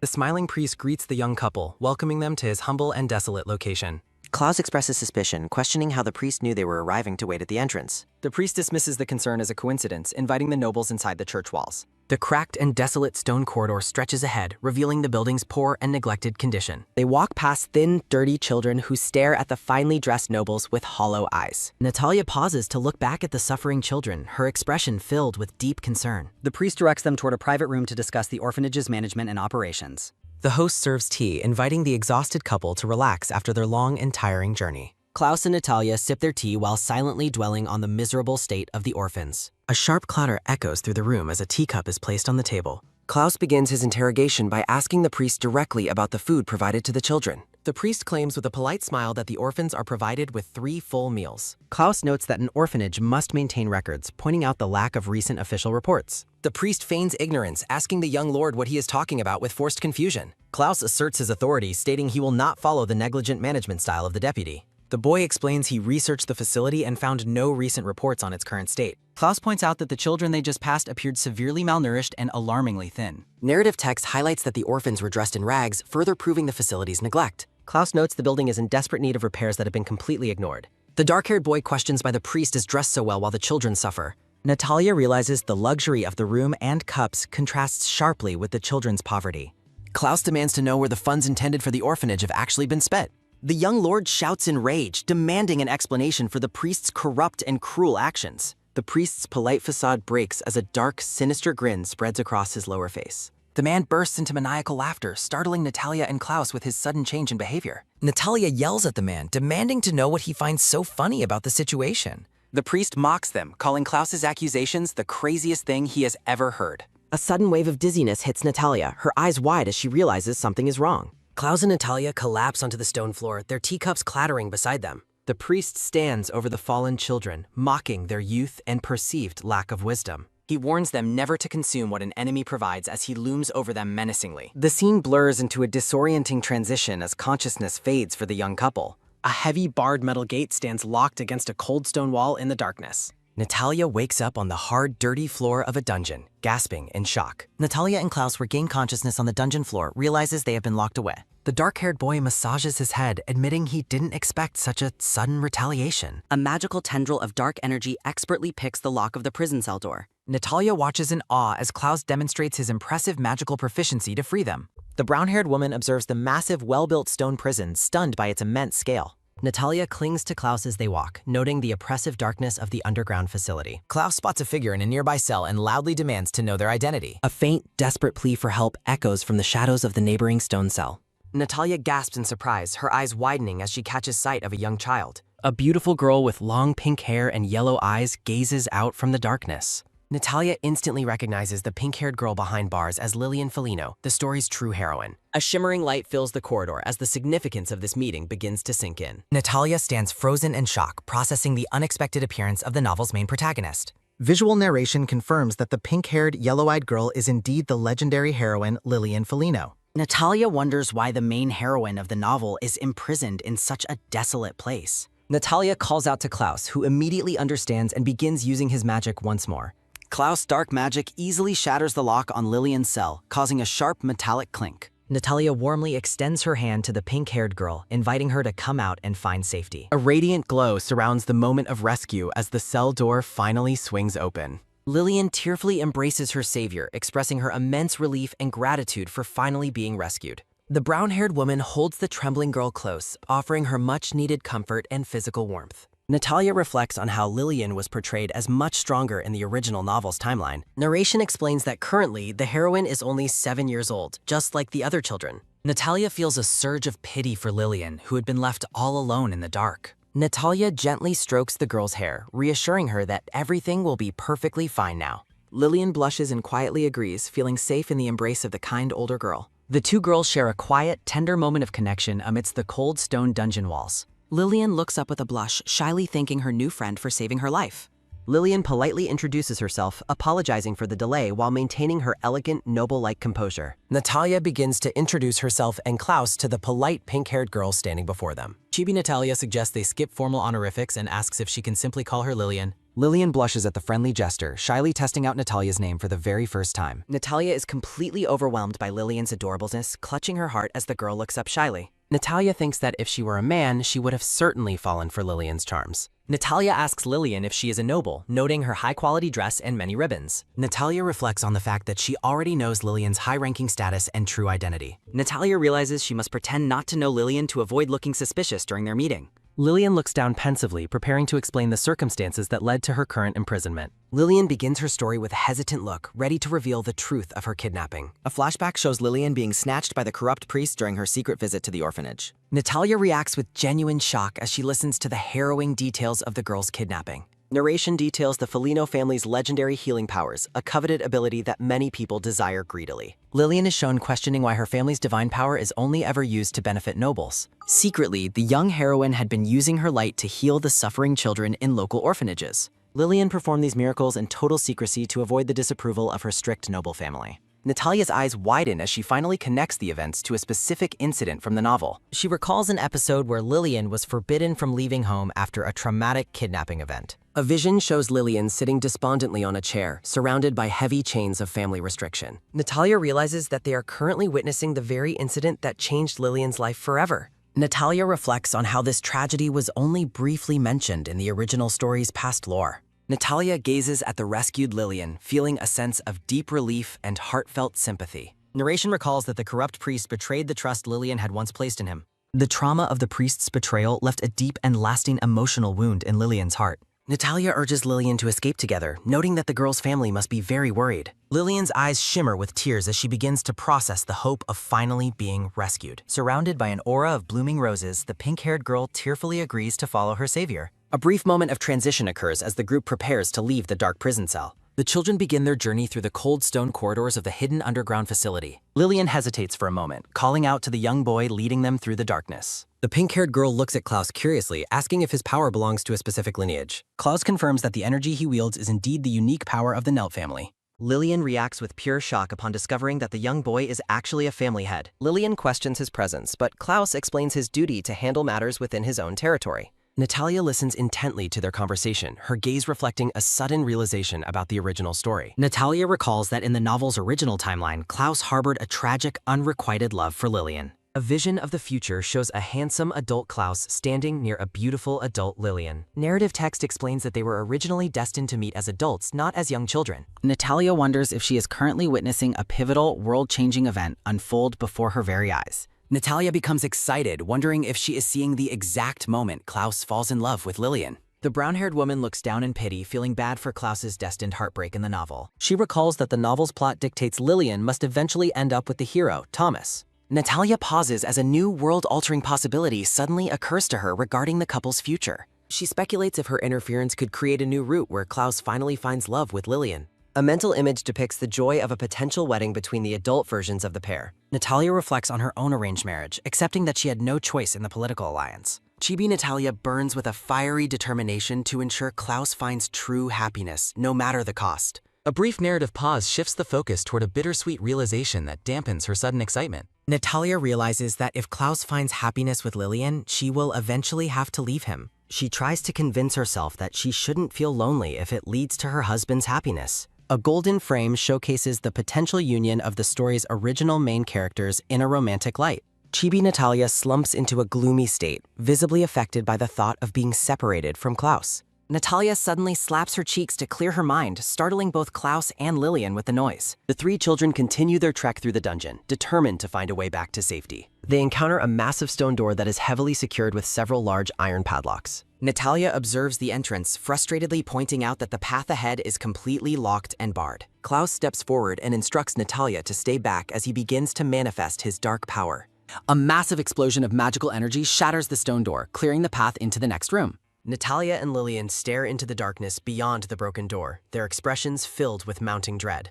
The camera zooms in on Natalia's wide, trembling eyes as she witnesses something truly horrific inside. Red splatters coat the background as the girl reacts with a gasp of pure shock and disbelief. Natalia is paralyzed with horror, frantically questioning the nature of the grisly scene before her eyes. Blood continues to drip across the scene as the narrative emphasizes the depth of her terrifying discovery. Looking down, Natalia sees dozens of malnourished children huddled together behind the iron bars of cells. Two dirty, trembling children peer out from the shadows, their eyes hollow and filled with desperate fear. A wider view reveals a massive group of imprisoned children, all suffering from extreme neglect and hunger. Narrative text confirms the heartbreaking scale of the situation, highlighting the many children locked away there. The sight of a child's bruised and dirty hands on the cold floor emphasizes the facility's cruelty. One young girl hangs her head in despair, her face streaked with tears and the grime of imprisonment. Natalia clenches her fist in a fit of righteous fury, her eyes burning with intense, protective anger. The woman stands overwhelmed by the cruelty, asking herself how such a horrific thing could ever happen.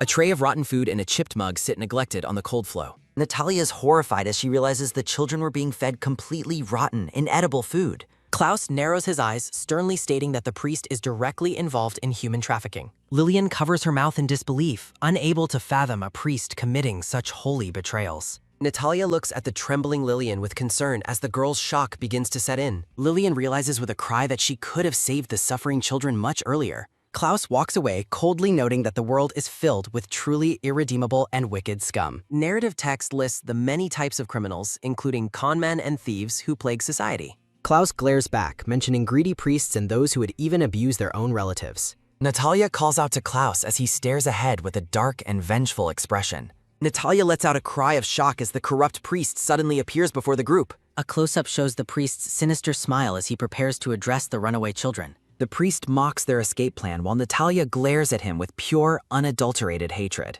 Klaus demands if the priest acquired all his wealth by heartlessly selling human beings. The priest laughs, callously stating that even orphans can be turned into a profitable business venture. Natalia growls in anger, her face contorted with a fierce urge to protect the children. A narrative explosion of text decries the priest as an absolute and irredeemable scumbag. The priest notes how troublesome it is that Natalia brought the noble girl along. The priest claims he treated Lillian well compared to the cowering children in the background. Natalia angrily demands to know what horrific things the priest has done to the children. The priest pauses thoughtfully, as if considering how to best describe his heartless deeds. Natalia is stunned into silence, struggling to process the sheer depravity of the priest's confession. A flashback depicts the priest cruelly kicking the cowering children as they cry in pain. A close-up of the priest's maniacal face shows him shouting that the children are replaceable. The priest laughs about throwing away broken children and simply replacing them with fresh victims. Natalia trembles with rage, thinking about what an absolute and disgusting piece of trash he is. Her thoughts echo the horror of him treating children like objects and throwing them away. Natalia witnesses the broken bodies of children lying on the floor, her heart sinking. Lillian stares in silence as the weight of the priest's cruel words sinks in. Lillian trembles, asking if the children she healed were only injured because of his abuse. The priest mockingly asks if she finally noticed that children are naive and easy to fool.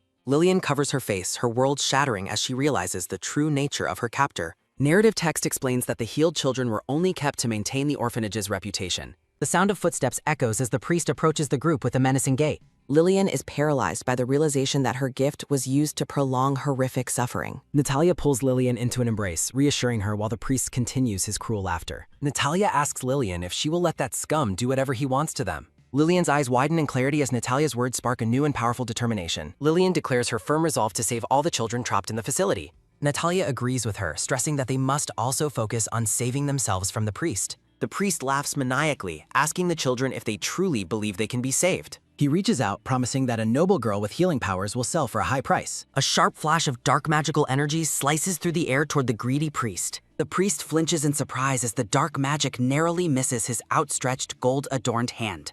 Klaus warns the priest not to touch Lillian with his filthy and greedy hands. The priest realizes Klaus's powers have awakened and were used to facilitate their escape. The priest callously remarks what a shame it is as he planned to torture Klaus later. Natalia glares at the priest, her resolve hardening as they prepare for a desperate confrontation. The priest declares they have found out too much and can no longer be allowed to live. The priest laughs maniacally, boasting that everyone in the dungeon will eventually be turned into money. Klaus glares at the man with pure hatred, calling him a completely disgusting and irredeemable bastard. The priest snaps his fingers dismissively, mocking the boy for still being a weak and helpless child. The priest vows to overwhelm the children with sheer numbers as his armed henchmen finally appear. The priest commands his men to charge forward and capture the pink-haired girl alive immediately. Natalia shields Lillian as the priest callously notes that a few minor injuries will not matter. The greedy henchmen charge forward with weapons drawn, their faces twisted with malicious and violent intent. Natalia's eyes widen as she realizes the massive scale of the priest's hidden and cruel operations. Splatters of blood appear as the narrative confirms the priest was working with many dangerous accomplices. A henchman swings his sword with a roar, forcing Natalia to dodge while still protecting Lillian. Klaus urgently unleashes his dark magic and calls out Natalia's name to provide her with cover. The dark energy knocks the sword from a guard's hand, leaving the man stunned and defenseless. Lillian attempts to thank Klaus, but a massive guard suddenly grabs the boy from behind. The scarred guard punches Klaus hard in the face, causing blood to fly as the boy reels. Natalia screams Klaus's name in terror as she watches her friend take a brutal, heavy blow. The henchman laughs at Klaus's pain, taunting the boy about his inevitable failure to escape.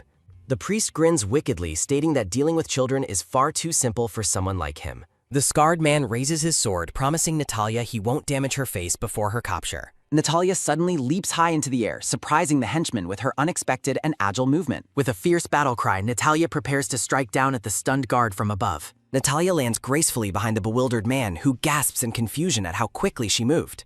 Natalia challenges the guard, asking if he truly believed there was only one child to handle. Natalia's gaze turns cold and determined as she tells the henchman his luck has just run out. Natalia stands ready with a sword, informing the guard they are actually facing two capable opponents. The scene shifts toward the ground where a guard lies defeated near a discarded, sharp longsword. Natalia slides across the stone floor with her weapon drawn, positioning herself to protect her allies. The shocked henchman demands to know where a small child could have possibly acquired a sword. Natalia nonchalantly explains she borrowed the weapon from the men she had already knocked unconscious nearby. The guard calls his allies useless and admits Natalia has a surprisingly fierce spirit for a noble. The henchman lunges forward, shouting that he would have preferred meeting Natalia under much better circumstances. The man notices that Klaus is still struggling from the heavy punch he received a moment ago. Klaus gasps for breath, visibly exhausted from the combination of the physical blow and using magic. The guard realizes the children can still fight, but believes their exhaustion makes them easy targets. The narrative notes the henchman's fatal mistake in assuming his opponent is just a harmless young girl.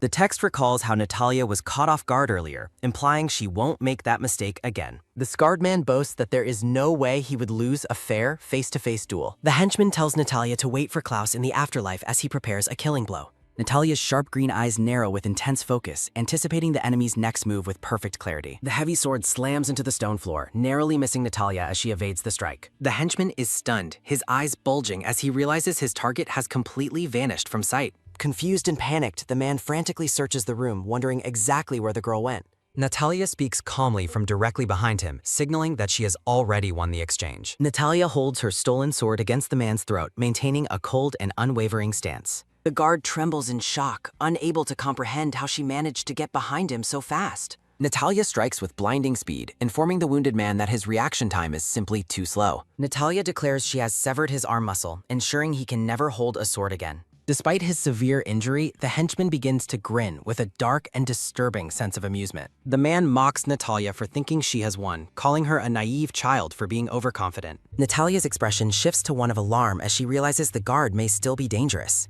The scarred man orders his team to charge and capture the pink-haired girl. The man thinks that taking the girl hostage will prevent the others from fighting. The henchman tells the children not to underestimate adults as his team surrounds them. A hand reaches toward the terrified Lillian as she cowers in fear and shock. Lillian lets out a loud, piercing scream as the danger suddenly closes in utter. Lillian realizes nothing happened and begins to wonder why she was not harmed. Natalia and Klaus stand victoriously over the defeated guards as Lillian watches in awe. Klaus glares at the remaining enemies and warns them not to forget his presence. Natalia looks at her opponents with a cold gaze, stating that wasn't even a warm-up. The scarred man stands stunned as his allies groan in pain on the floor.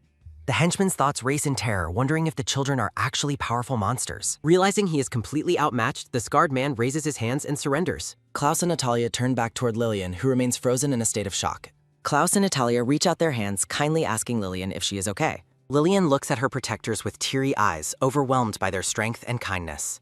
Lillian takes their hands and smiles brightly, reassuring her friends that she is finally okay. Natalia looks at her friend with a soft expression, glad to see Lillian's smile return. Natalia notices the priest is gone, concluding he must have escaped during the earlier chaos. Natalia stares into the distance and firmly declares her intention to chase after the priest. The corrupt priest runs through the dark dungeon hallways, his face contorted with panicked desperation. Narrative text reflects the priest's internal crisis as he wonders why his life is crumbling. The priest stops to catch his breath, sweating profusely from the exhaustion and intense fear. Narrative text notes that until now, all of the priest's cruel plans were going well. A memory of Natalia's angry face appears as she demands to know his crimes. The priest realizes that Natalia is the one responsible for ruining his profitable operations. A flashback shows the priest bribing an official, believing he could always buy his safety. The priest remembers thinking Klaus would be a weak and spineless head of the family. The narrative explains that the previous head is jailed and Klaus has awakened his powers. The text blames Natalia for everything, noting the trouble began when she joined the family. The priest pauses mid-escape, frantically deciding that he needs a sudden change of plans. He reasons that he has enough money to lay low and survive after escaping. The priest reaches a staircase, desperately hoping he has successfully escaped far enough away. A loud creak echoes as a pair of feet block the priest's path to freedom. Klaus and Natalia stand waiting for the priest, with Klaus noting that he is late.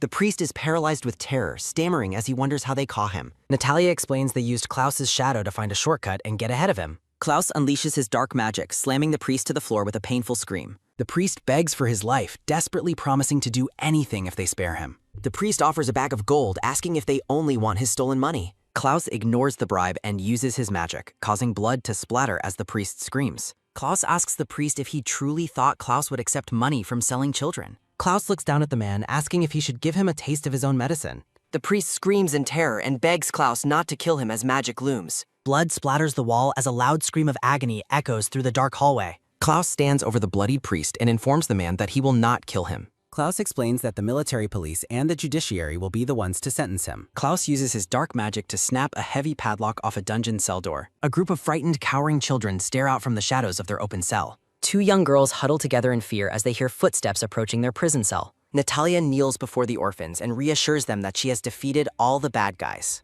Natalia promises the orphans she will take responsibility and provide for their safety. A young girl tearfully asks if they finally are safe from experiencing any more pain. Natalia vows that she and Klaus will defeat any villains who dare to appear again. Natalia strikes a confident pose, promising the children a better future as Klaus watches silently. The group of rescued children cheers in unison, finally feeling a sense of true joy. Lillian expresses her relief that the orphans are finally out of harm's way and happy. Natalia checks on Klaus, who rubs his head while showing signs of significant mental strain. Klaus exhales a weary sigh, clearly drained after exhausting his magical reserves in the dungeon. The narrative explains that Klaus's shadow magic demands immense focus, limiting his control over multiple shadows. Klaus insists he is still capable of moving and urges Natalia to continue their journey. Klaus and Natalia turn back to address Lillian, confirming their commitment to their next goal. Lillian stares ahead with wide eyes, seemingly taken aback by the weight of the situation. Natalia adopts a serious expression, stating there is still a vital task that requires their attention. A floating message over the evening clouds declares they must go finish their final important task. The three children stand together in the dungeon, reflecting on the work that remains ahead. Natalia's gaze remains firm as she insists they still have duties to fulfill tonight. The scene shifts to a massive, quiet manor standing tall under the starry night sky. A guard is caught off guard as the children suddenly appear at the mansion's entrance. The armored man reacts with shock, his eyes widening at the unexpected return of the young lady. Lillian walks toward the manor with a solemn look as the guard calls out her name. Lillian bows respectfully, promising the guard she will offer a full apology to everyone shortly. Lillian gestures toward her friends, identifying Natalia and Klaus as the ones who saved her life. A servant knocks on a large office door, signaling that the visitors have finally arrived. Enrique Felino sits behind his desk, acknowledging the report while holding onto several official papers. Natalia and Lillian enter the office where Lillian's father awaits them with a stoic demeanor. Natalia observes the cold atmosphere of the room with a look of concern and hesitation. Lillian's father, Enrique Felino, is formally introduced as he sits at his grand wooden desk. Enrique looks down at his daughter and her companion, flatly granting them permission to sit. Lillian nervously takes a seat on the plush red sofa alongside a watchful and alert Natalia. Enrique continues to focus on his paperwork, maintaining a distant and businesslike attitude toward Lillian. The father notes that he has provided these lessons to his daughter many times before. Enrique's temper flares as he accuses Lillian of directly violating his established rules for her safety. Lillian shrinks back in shame, unable to meet her father's harsh and judgmental games. Enrique demands to know if Lillian realizes the danger she brought upon their entire noble house. A flashback illustrates the desperate greed for healing powers, highlighting why Lillian must be kept hidden. Enrique points an accusing finger at Lillian, strictly forbidding her from leaving without his explicit permission. Lillian tearfully accepts her father's harsh decree, her face shadowed with a sense of defeat. Natalia reaches out and firmly grasps Lillian's hand, offering her silent support and courage. Lillian looks at her friend in surprise, touched by Natalia's unwavering kindness during the confrontation. Natalia leans close to Lillian, preparing to speak up in defense of her friend. Natalia offers a gentle and reassuring smile, signaling that she will handle the situation now. Natalia greets Lord Felona with a curtsy, introducing herself as the wife of Klaus. Natalia introduces Klaus as the current head of House Nelt, while Klaus acknowledges the time past. The memory of a lavish banquet flickers, recalling where the noble families had previously crossed paths. Enrique recalls the banquet, recognizing the children from the high-profile social event they attended.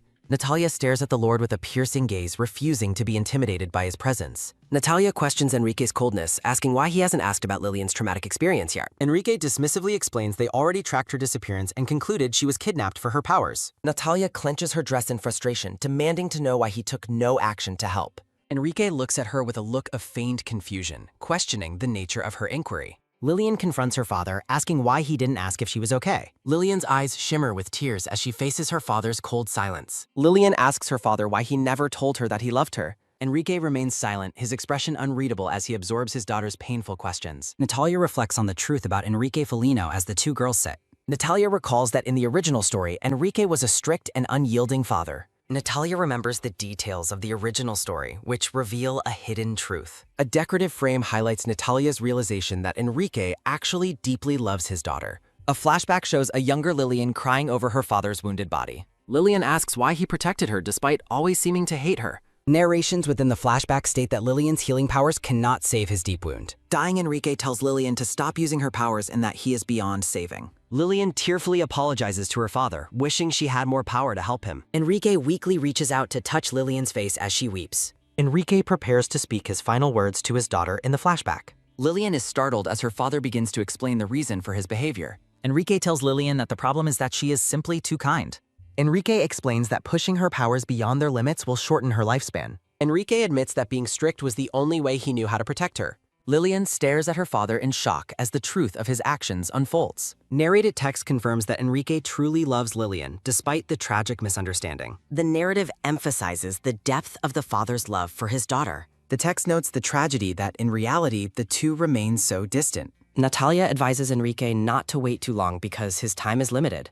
Enrique is taken aback by Natalia's bold advice regarding his relationship with Lillian. Klaus thinks about his own parents, who both suddenly passed away one day. Klaus and Lillian sit together as the heavy silence of the room continues. Klaus remembers a happy time when his parents were still alive and together. Lillian looks over at Klaus as he remains lost in his own thoughts. Klaus thinks that someone Lillian can express feelings to is still right in front of her. Klaus tells Enrique that he must not throw away the chance to tell her. Enrique looks at Klaus with a softened expression, considering the boy's words. Enrique finally calls Lillian's name, breaking his long and cold silence. Enrique warns Lillian that pushing her powers beyond their limits shortens her life.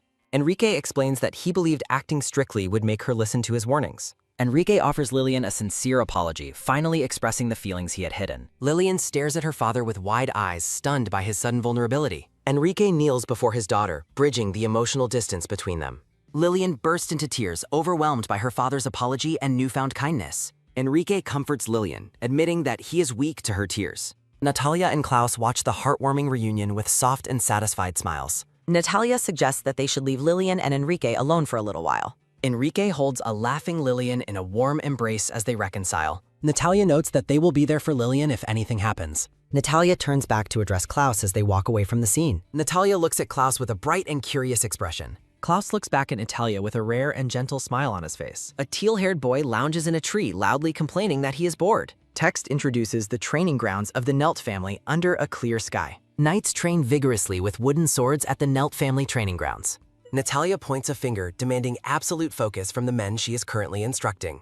The knights respond with tearful compliance while struggling through their incredibly difficult physical exercises. Klaus waves to Natalia from across the training grounds, standing before a large, grand manor. Narrative text explains that Klaus's uncle formed the original group of knights, who were incompetent. The text notes that Natalia replaced everyone to personally lead their instruction as a Henrik. Natalia commands her trainees to maintain their sword swings despite their obvious and extreme physical exhaustion. Natalia claims her heritage makes her uniquely qualified to offer superior instruction and proper swordsmanship. A knight notes that his skills have improved tremendously despite Natalia's extremely strict training methods. Despite his progress, the knight wears a weary and pained expression as the training continues. The knights desperately plead for a break, hoping Lord Klaus will intervene and stop them. Natalia offers a bright smile while insisting she has only given them light instruction so far. Klaus acknowledges her, while Natalia promises not to be sudden. Meanwhile, the knights react in horror. Natalia cheerfully promises to make the training much more serious once they show some actual improvement. Klaus interrupts the session, having suddenly remembered an important topic he needs to discuss with her. Klaus addresses Natalia with a blushing, joyful expression, his usual serious demeanor completely vanishing for her. Amidst a floral background, Klaus asks Natalia if she would like to go on a honeymoon. Natalia gazes out of the carriage window with a look of pure wonder at the view.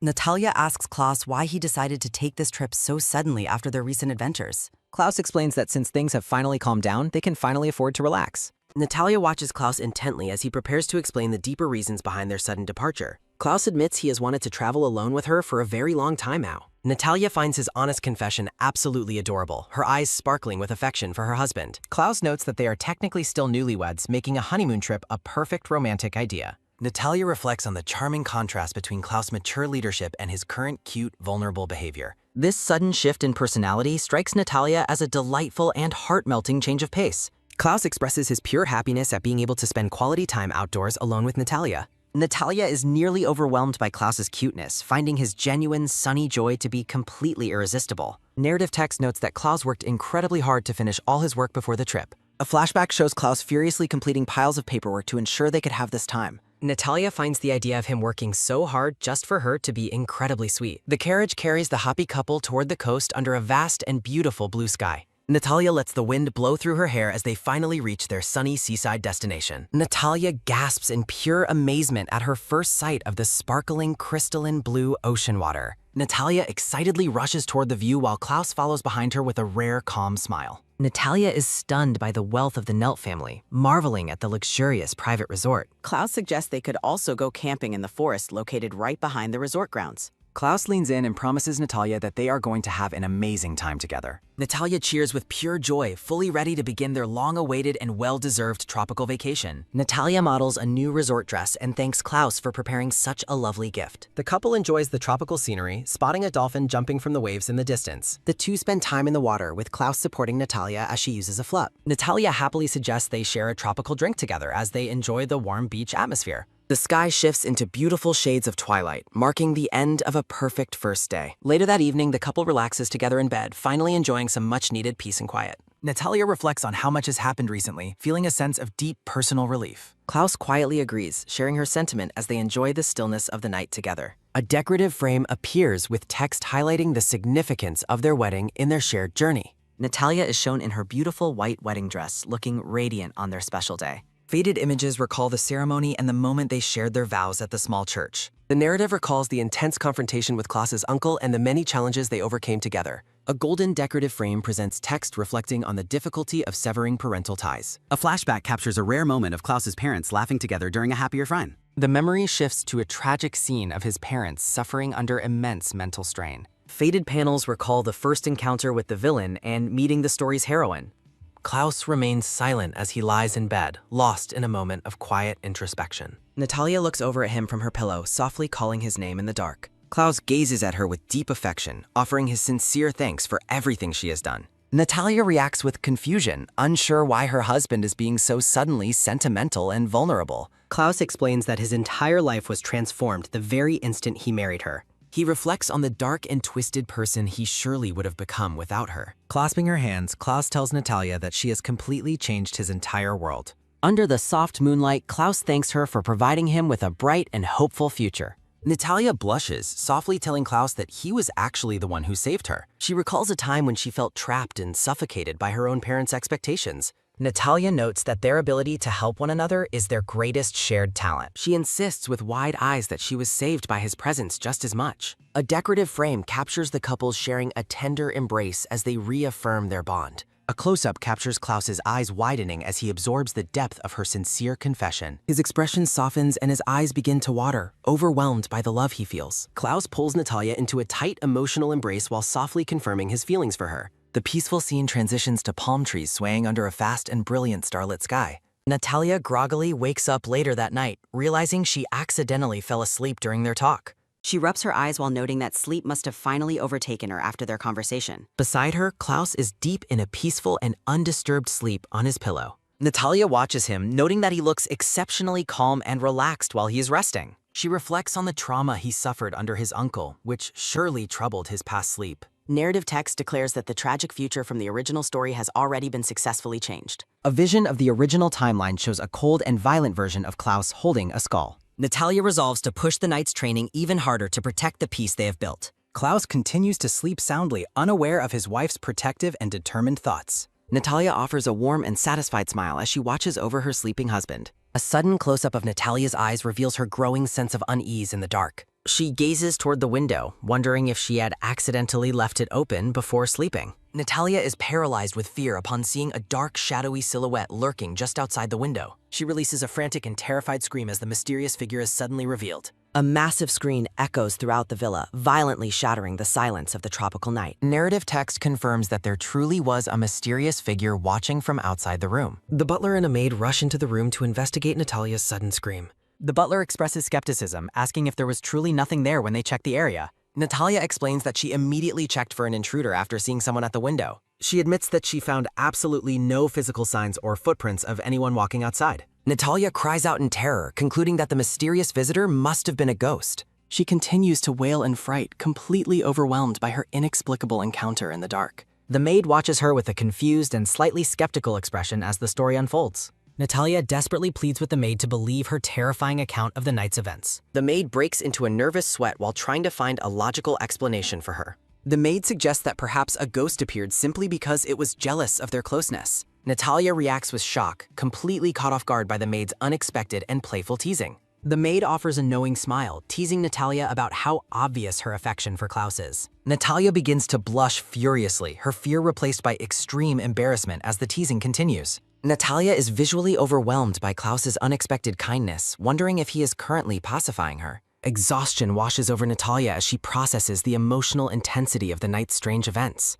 A gentle touch provides comfort, grounding Natalia amidst her lingering fear and sudden emotional confusion. Natalia calls out to Klaus, her expression softening as she seeks reassurance from her young husband. Klaus looks at Natalia with unwavering sincerity while confirming his absolute belief in her words. Overwhelmed by his support, Natalia begins to tear up, moved by his deep and unconditional trust. Without a second thought, Natalia lunges forward to pull Klaus into a desperate and emotional embrace. As Natalia cries against Klaus, the butler watches the sentimental scene with a mix of amusement. The butler remains skeptical of the situation, but the maid quickly silences him with a hushed warning. Klaus holds Natalia firmly while the servants observe his remarkably serious expression during the tender moment.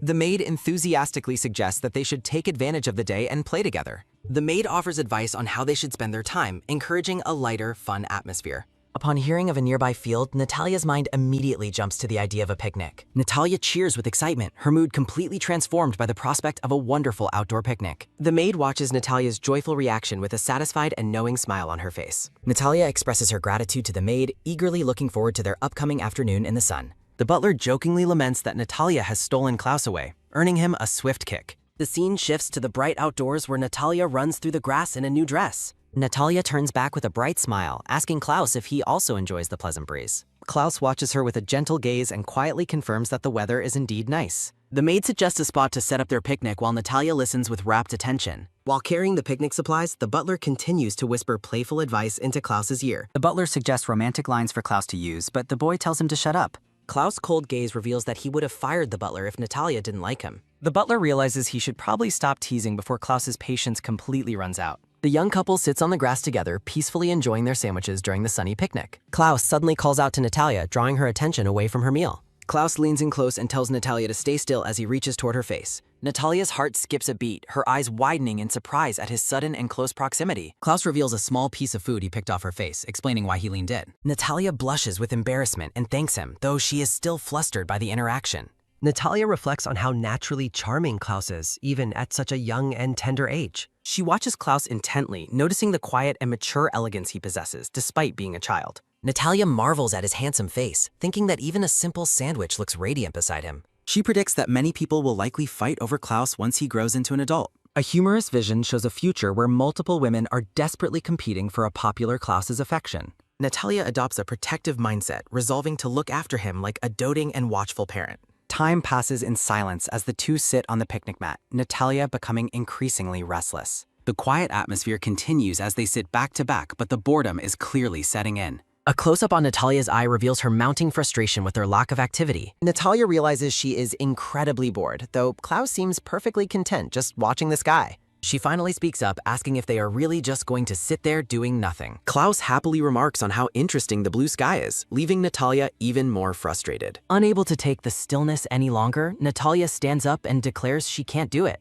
Natalia excitedly proposes a game of hide-and-seek to break the monotony of their picnic. She points toward the dense forest nearby, seeing it as the perfect location for their game. Natalia dashes off into the trees, shouting for Klaus to come and find her soon. Klaus reaches out in alarm, telling her to wait as she disappears into the thick foliage. The dense canopy of the forest looms ahead where Natalia has just disappeared to hide. Natalia immediately realizes she has no idea where she is and raises a flag declaring she's lost. Well, that's one way to end the game before it even starts. Natalia realizes with mounting concern that the forest is much larger than she initially expected. She recalls Klaus' interrupted warning and assumes he was trying to caution her about this. While resting against a tree, Natalia huffs and hopes that Klaus will eventually find her. The wind intensifies, causing the trees to sway violently as leaves begin to scatter everywhere. Narrative text notes that the surrounding trees in the forest are swaying quite a lot. The unsettling movement and darkness remind Natalia of the shadowy ghost she saw earlier. Frightened by sudden rustling, Natalia decides to move toward a brighter area to feel safer. She releases a terrified scream, convinced that an actual ghost has finally appeared before her.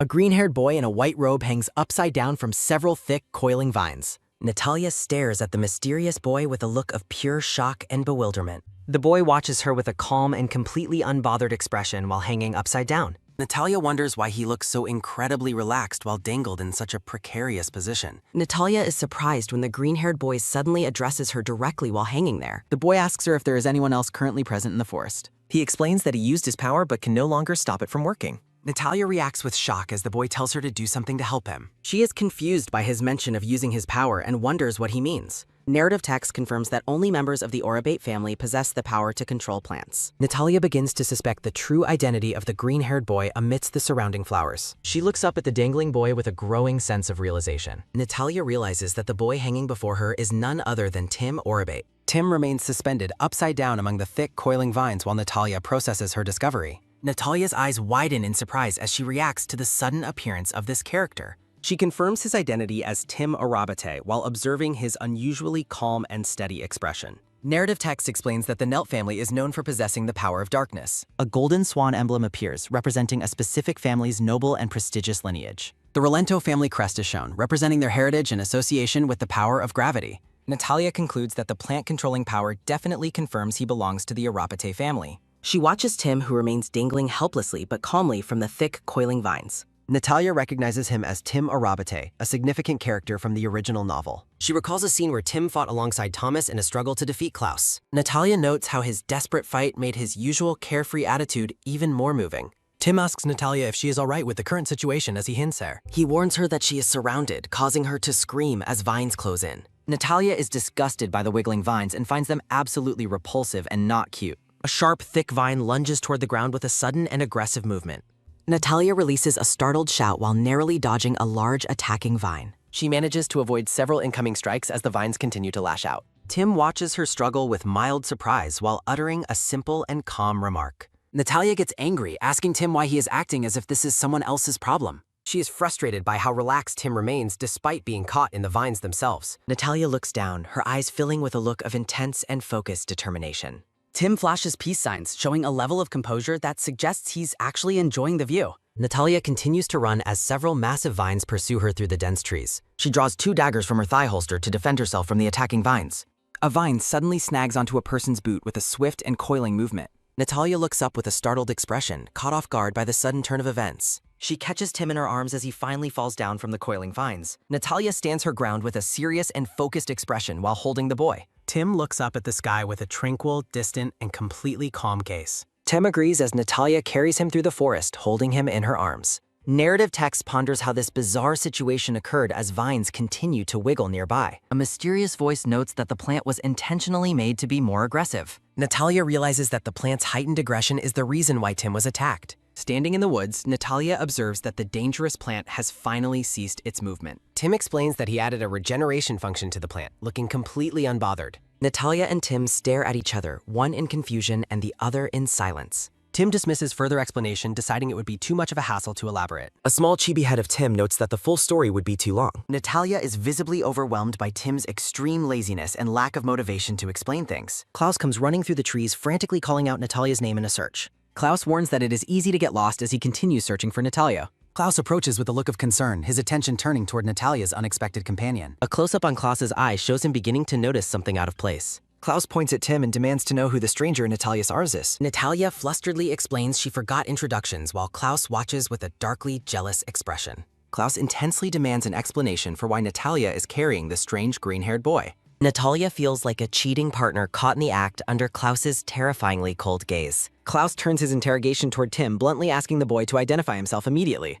Klaus questions what a member of the Aura Bait family is doing alone in this forest. The scene shifts to the mangled remains of the vines lying still on the ground. Tim identifies the plant as an automated combat type designed for protection and fighting. Klaus is shocked by the existence of such a plant, while Tim remains remarkably nonchalant. Narrative text explains that the plant possesses the ability to regenerate even if it's damaged. Klaus asks Tim why he would even bother to create such a dangerous living weapon. Tim explains that independent plants make his life easier since manual commands are a hassle. Klaus and Natalia are stunned by Tim's laziness, though Natalia admits she's already used to it. Tim admits the plant went berserk because he put too much power into its creation. Tim gazes up at the massive, dormant plant structure looming over them in the forest. Tim looks back at Natalia with a curious and slightly distant expression on his face. Tim expresses surprise as Natalia reacts with a startled jump to his sudden, blunt question. Natalia takes a moment to compose herself, clearing her throat before speaking to the boy. Natalia performs a formal curtsy and introduces herself as Natalia Nelts to the green-haired boy. Klaus steps forward and possessively declares that Natalia is his wife, shocking the other boy. A small flower blooms on Natalia's head as she and Klaus share an intense woe. Tim bluntly remarks that being married at such a young age sounds like a rough life. Natalia looks up at the sky in silence, processing the boy's incredibly direct and honest nature. Narrative text observes that Tim simply says what everyone is thinking, but usually keeps quiet. Natalia and Klaus reflect on how the boy is far too honest for his own good. Natalia's attention is suddenly drawn to a rustling sound coming from the thick bushes nearby. Natalia releases a terrified scream as a massive vine lunges at her from the forest depths. While in the garden, the girl is suddenly startled by a movement in the bushes. Natalia quickly draws a hidden dagger from her leg to defend herself against the unknown. A tiny creature with large green leaves on its head peeks out from the foliage. The girl's eyes widen as she observes the strange spirit creature for the first time. A small green spirit named Moo introduces itself with a soft and cheerful vocalization. Natalia faces the tiny spirit in the garden, keeping her weapon ready despite its cute appearance. Both Natalia and Klaus look on in surprise as a new figure arrests. A silver-haired boy appears, gently cradling the small green creature in his white-sleeved arms. Natalia asks the boy about the nature of the strange creature he is currently holding. The boy identifies the leaf spirit as Moo and explains that it is his partner. The tiny spirit Moo jumps happily while making a cheerful and high-pitched sound. Natalia reacts with an excited realization, seemingly confirming a fact she already knew about spirits. The spirit Moo hovers over an open book, impressing the girl with its mystical presence. The small spirit Moo falls asleep among fruit while waiting for its owner, Tim.